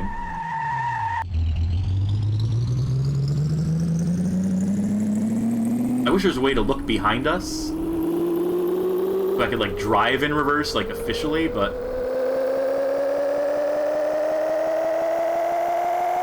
Oh, no, I think I've lost the forest for the trees at this point already. Oh, boy. Yeah, God bless you, Alex Navarro, for figuring this shit out, because it is beyond me how to manage the speed in any capacity. Maybe he stopped every, like, couple seconds to readjust. It's been a while since I've seen that speed run.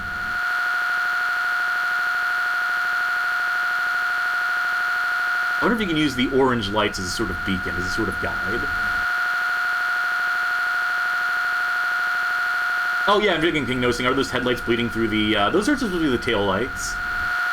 When we get to the squeakle, the big rigs, you'll see those in, even further effect, even further utilization. Oh, we're back on the track, though. Alright, as long as we're here, let's see how fast we can go. Let's see how long I have the patience for this. I'm going to take a drink myself. I'm going to take my own drink right now.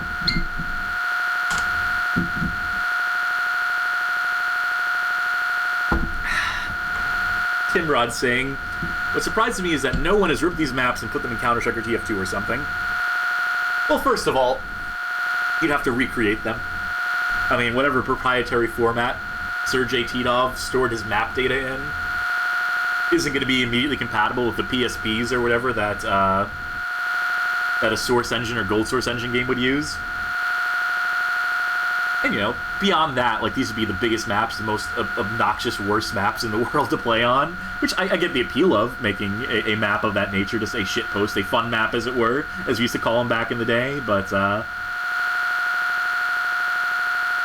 you know, ultimately, who's still making maps for 1.6 and Source and the like? All Counter-Strike 2 now. Which I could talk about. Since we're just killing time here and seeing how fast exactly we can go. But I won't.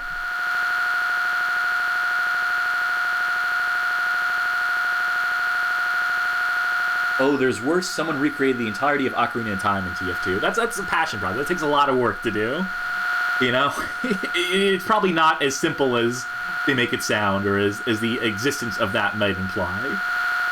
Would be my speculation, would be my guess.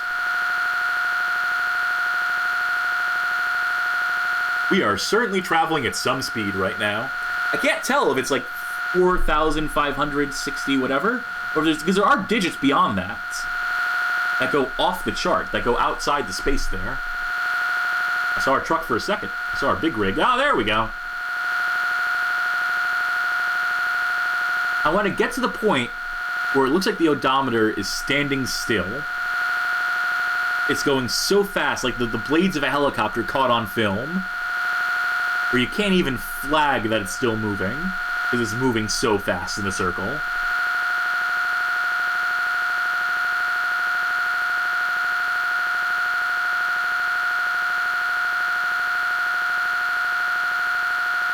I feel like we're close. I feel like we gotta be there.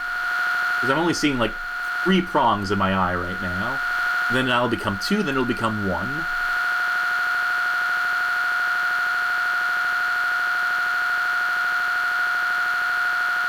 I'll give some thoughts on this product in the meantime. Fill some of this dead air. So, Big Rigs. Is this the worst game ever made? Nah. It's kind of fun. It's kind of funny. So it escapes the realm of boring bad, which I think the real worst games exist in. The worst game is the one that you can't say anything about. It's one that is completely unremarkable and just miserable to play. This at least has a story behind it. A story to tell of having played it. You can share it with your friends and family, the experience of playing it. It's easily describable. And you can do this shit in it, which is just endlessly amusing. Is it, like, the worst retail product? Is it the worst, like, retail game? And, like, that's the other part. Is like, you know, the worst game is the one that you've never played because it's made by some dude in his basement for purely himself that never makes it out into the wild, you know? Or you can make an argument that the worst game ever is the one that's the most offensive. The one that, you know, offends all good sensibilities and peoples and is just made with hate. That could be the worst game ever made. Is this, like, the most legendary bad game? Is this the most famous bad game? It might be. It's, like, between this and Shaq Fu, right? Or, I don't even know if it is between this and Shaq. I know Shaq Fu is definitely, like, leagues ahead of this. In terms of, like, cultural touchstones and the like. I think an E.T. is probably more well-known, but it's also not a bad game, so that's why I'm not thinking about it, like, straight away. I don't know. Is it the worst driving game? I think so. I think we can safely say, like, if you want to call, like, it's the most notorious driving game, we can absolutely go with that. And yeah, I think it does deserve to be recognized in some capacity. I think that Alex Navarro's review absolutely put this on the map back in the day.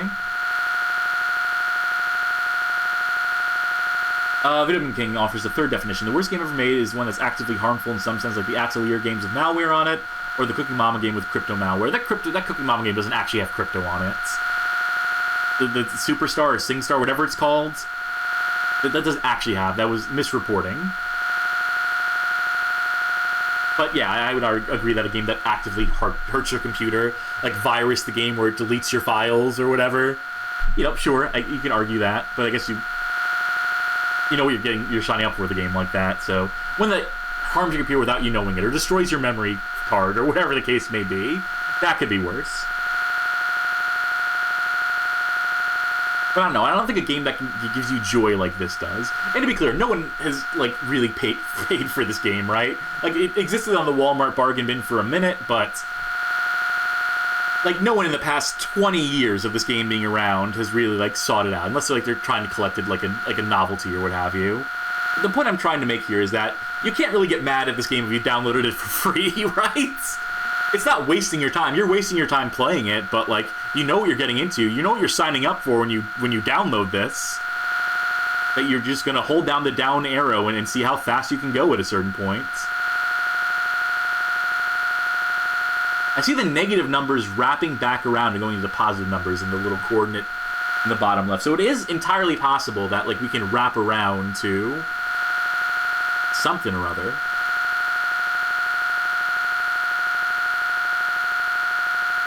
When is that odometer gonna level out? I'm so eager for it. I'm waiting for it.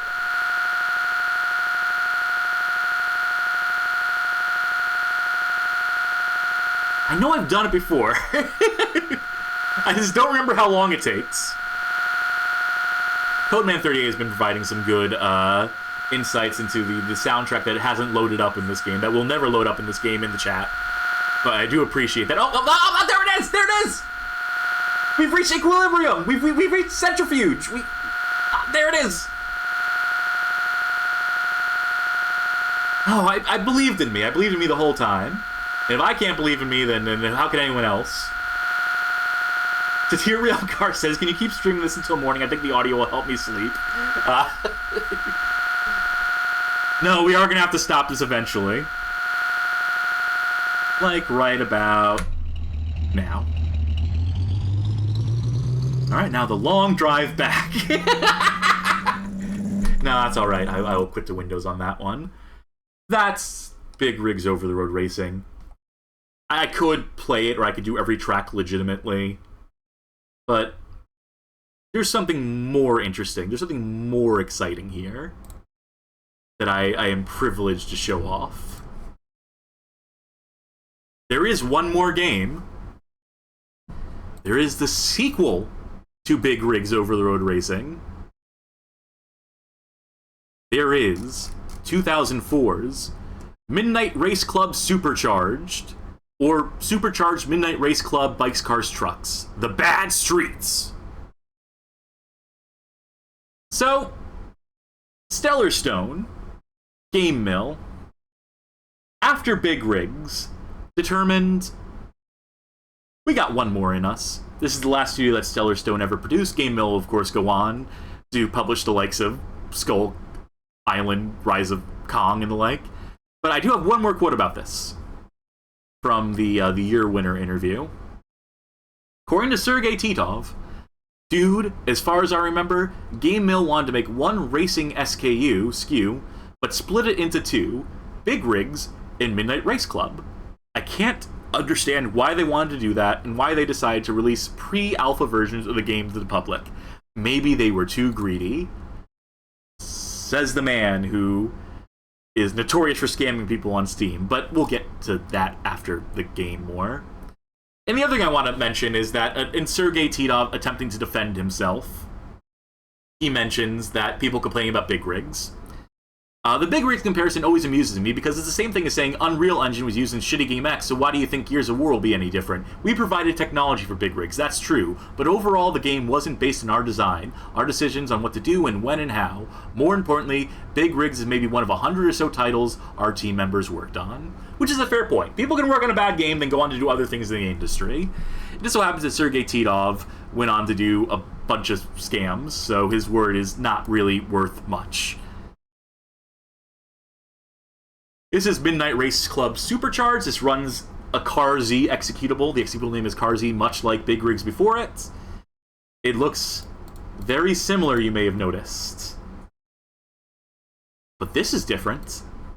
Yes, we have a choice of vehicle in this one. We can race sports cars, trucks, or motorcycles, and presumably, this bottom right corner would have been the Big Rigs. If this had been one game as intended, that's where they would have put them. Let's rate a sports car. The Angel Fury, the Maverick, the Tornado, or the Firelight. I'll do the Angel Fury because it has the most fun design. And maps are the same. Forgotten Road 1. Where's Forgotten Road 2? Well, we'll do Devil Passage again, why don't we? And we'll do one race in each of the vehicles, because why not? And you can see the coordinates for the taillights are still where the Big Rigs taillights would be. Ah, but there is collision. So, this is really the closest to the experience of like what Big Rigs probably should have been. If it had played like this, would it be as spectacular? Would it still be? Yeah, I think so, because these physics, these collision, the way you are affected by colliding with stuff, is still very subpar, is not very engaging. But of course, I mean, like, the Legend of Big Rigs is... if people are feeling dizzy, I do apologize. Yeah, this camera constantly zooming in and out. Oh, that's F1. I want to see if there's any other camera controls, but there does not appear to be. Like, I would give a first-person camera to hopefully make it more palatable, but that is not an option. I don't think we're going to win this race. We might as well check to see, can we go... Nope, it does stop you at a certain point. They put some hard, invisible walls in the way to stop you from ascending to where you rightfully belong. But not completely. Oh, I see, there actually is, like, some...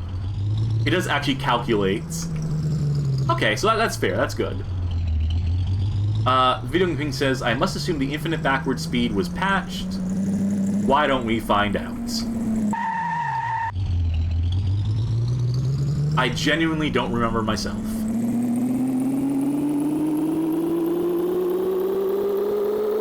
Huh?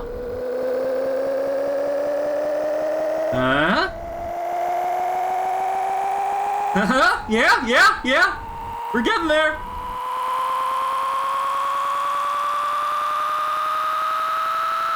Well, I think we've safely answered that particular question, that particular query.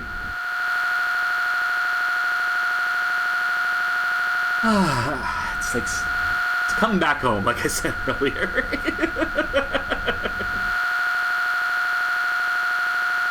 Male making mother's bow says the way the car moves back and forth, the camera, I imagine.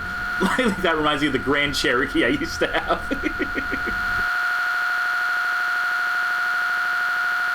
Pro 92 saying, honey, we have Midnight Club at home.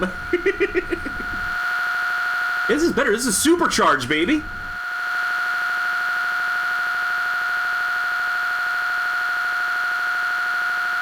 We are going all over I think we actually got a checkpoint or two by accident. In reverse. Oh, whoa! I crashed into something! Wow. Okay, so there is a way to stop you, I guess. I guess if you get out to a certain point. Interesting. There's gotta be some way to get out of the map, though.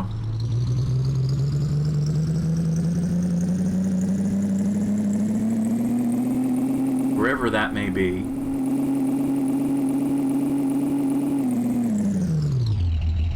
Yeah, no, they make it tricky, though.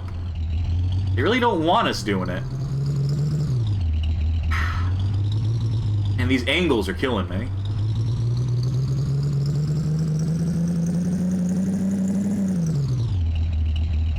Alright, I'll tell you what.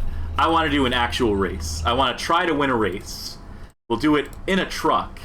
We have the Cannonball, the Thunder, the Swagon, or the Sentra. I'll do the Cannonball, because it has the most fun design.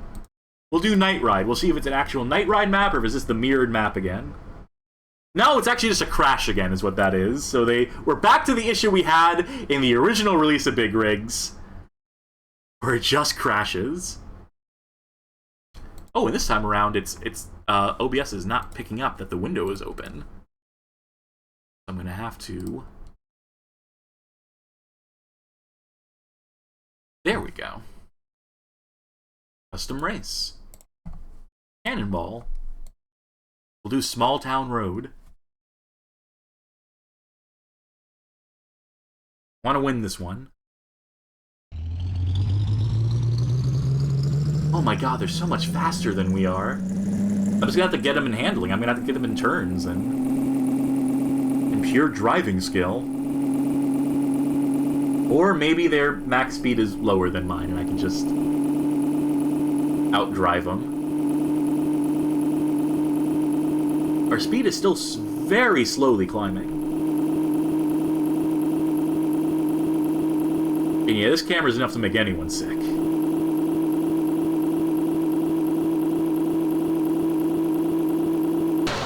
Oh, right, yeah. I forgot for a second that a collision exists.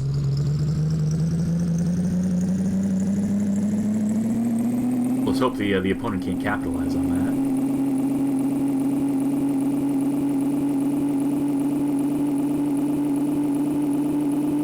Oh. There was a sign in the middle of the road there.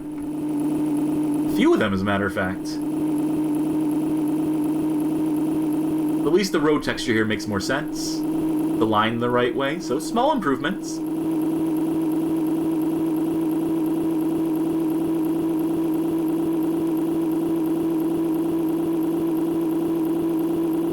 Oh my god, it is so disorienting though, isn't it?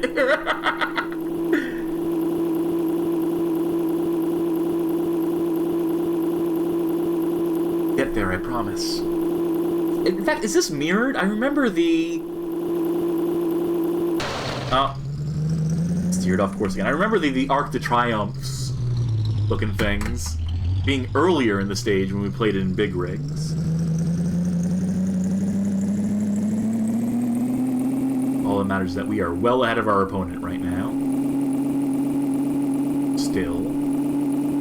Maybe they got caught on something. Who's to say? But no, I doubt it. I think their track, I think their drive is pre-scripted, so they can't, like, react dynamically to anything happening in front of them, or as far as collision is concerned.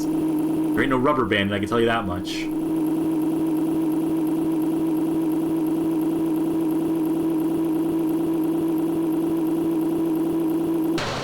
Ugh. Right, use the handbrake to come to a more complete stop.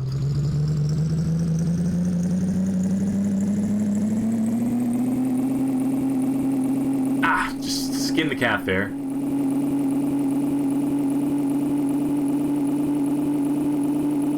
This is it. You win! There's the corrected. The lesser windscreen variant.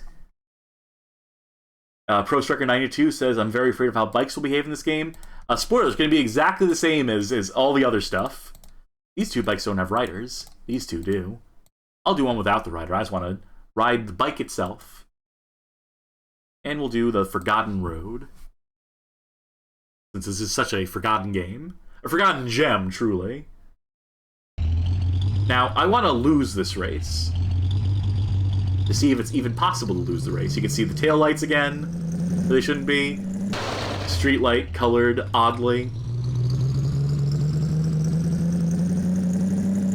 Will we fall through the bridge? Nah, not this time.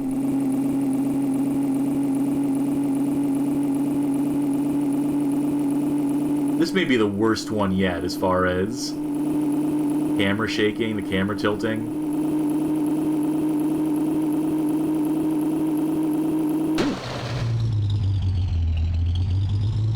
Wasn't expecting that in the middle of the road, this little roundabout here. Ah, but I navigated the city. I got us out of the Forgotten Town.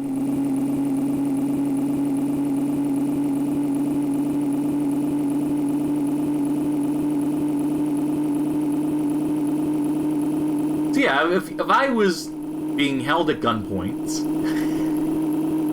and asked whether I wanted to play through Big Rigs or Midnight Race Club Supercharged, I had to choose one or the other to play in perpetuity or whatever. If this is my hell, I guess I go with Big Rigs. Like, the rules kind of make this less fun. The collision kind of makes it less interesting to me, you know? I mean, sure, there's more variety here. But at what cost? What did they take from us? I rear-ended them. I rear-ended the taillights where the Big Rig... I rear-ended where the Big Rig's collision model would be.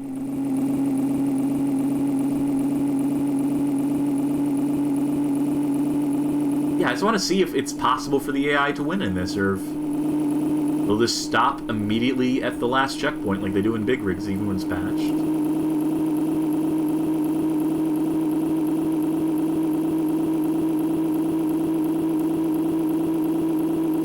And that'll sate my curiosity, I think. Male making mother's bow saying, Big Rigs didn't have the camera bobbing, so I'd rather play that. That's understandable. Oh! Actually, you know what? Why'd I even stop?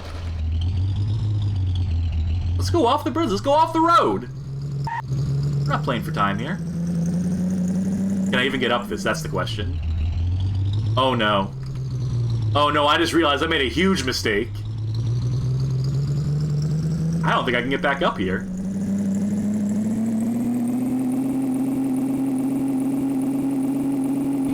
Maybe?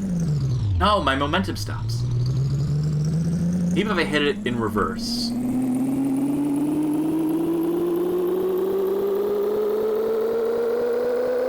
Oh, that's sickening. Okay, here we go. Stop, stop, stop! It doesn't come to an immediate stop. When you let go of the arrow key, it doesn't immediately stop you like it does, and oh god, we've reached a new issue. Okay, there we go. So we overcame that odd. I think we're on the right track. Somehow. If I see a bridge, I'll know I've gone too far. In the other direction. No, we're good. We're golden. And there's no way we're winning this one. Unless the game doesn't let us lose. Alright. That's them stopped at the finish line.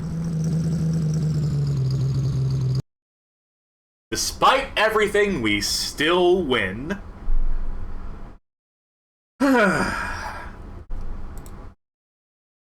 Driver 1, Driver 1. You can't type your name. They don't give you a choice to choose your name, so you're always going to be Driver 1 or Player 1 in these damn games. So how'd I get to the same time 3 times in a row? Interesting. No laps, no nothing. Let's do a random race and see if that somehow selects the wrong map and crashes the game. Yeah! Yep, sure enough! 1 in 5 chance, and I hit it, baby. Alright, and now to give myself the long-deserved, long-awaited...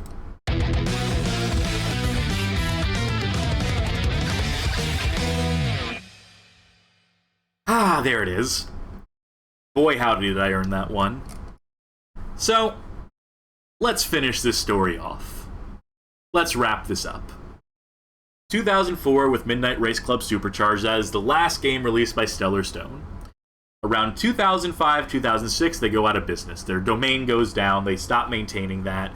It's presumed that they bail out of the industry, which leaves Game Mill to continue their publishing efforts without the benefit of those games to line up to shore up their value division. They get into more licensed games, less in the budget range, more in the value alternative range, or like the licensed tie-in range, wherever that gets priced at, between 2006 and 2023.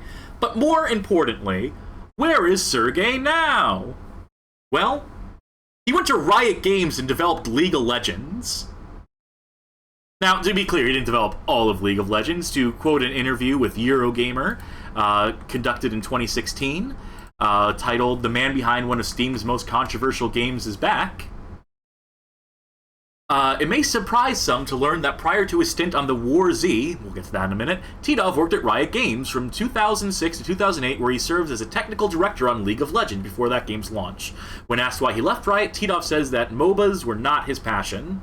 "I left Riot mostly because I didn't really like the genre," he tells me. "I'm not a Dota fan, so at some point I realized I will most likely slow down the company's progress, comparing to someone who may well be more interested in the game itself.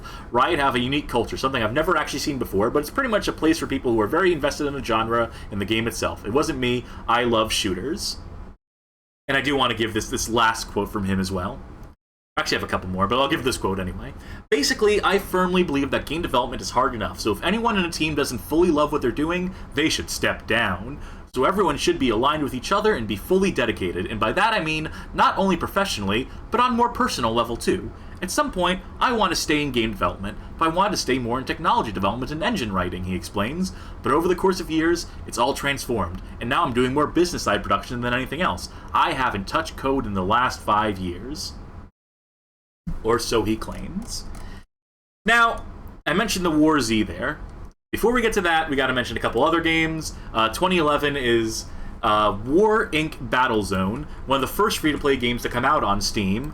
Trying to remember who developed it. I'm doing this one off the top of my head.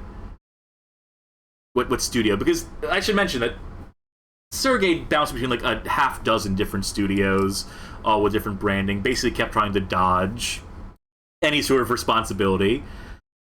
I brought it up in Steam Grid. Online Warmongers Group Inc. is the studio credited with the development and publishing of War Inc. Battlezone, which was moved in 2013 to make way for, you know it, you love it, the War Z, also known as Infestation Survivor Stories, because the War Z was a game that debuted in the wake of Daisy, ripped it off, put a bunch of monetization hooks in it, pissed a lot of people off despite how many people were playing it, then got pulled for false advertising, and eventually replaced with Infestation, the Survivor Stories. So between 2012 and 2013, we have that. And there's just so much to get into with the War Z and Infestation Survivor Stories, I can't even begin to broach it here. There's more informative videos than I can produce right now with the limited knowledge I have on it. But this leads way to a suite of other games, including Romero's Aftermath, another War Z-like, in 2015, Burst Fire in 2015, which is an attempt to rip off PUBG, Shattered Skies, which is a recycling of that engine, Last Man Standing, which is another PUBG-like, and then in 2018, he announces a game that I saw announcements for but didn't realize he was involved with, Wild West Online, which I was briefly tentatively excited for in 2018 until I realized who was responsible for it, until I realized the lineage. And 2018's release of Wild West Online eventually gives way to New Frontier in 2019 and Magnificent 5 in 2020, which are, again, of course, just the same way that Infestation Survivor Stories is a re-release of War Z. Both those newer Western games are revisions, re-releases of Wild West Online with very minor tweaking. That's the scam, is that Sergey hires a team to produce a game on the cheap, ripping off some popular IP, something that's popular on the marketplace. They sell theirs with a bunch of monetization hooks in place, ostensibly as a free-to-play game or whatever else have you. Oh, Louis Spacey with a correction. Burstfire was actually supposed to rip off Rainbow Six Siege of all games. So 2015, Rainbow Six Siege ripoff. Shattered Skies is the PUBG ripoff. So I have my chronology slightly out of date there. Thank you very much for that. That is a very good point to make. So it's always something. It's always ripping off something. That's the point here, though, is the core of it. And at this point, I think that Sergey has gotten out of game development. I think his name has become so toxic that no one will trust anything coming out of his mouth at this point.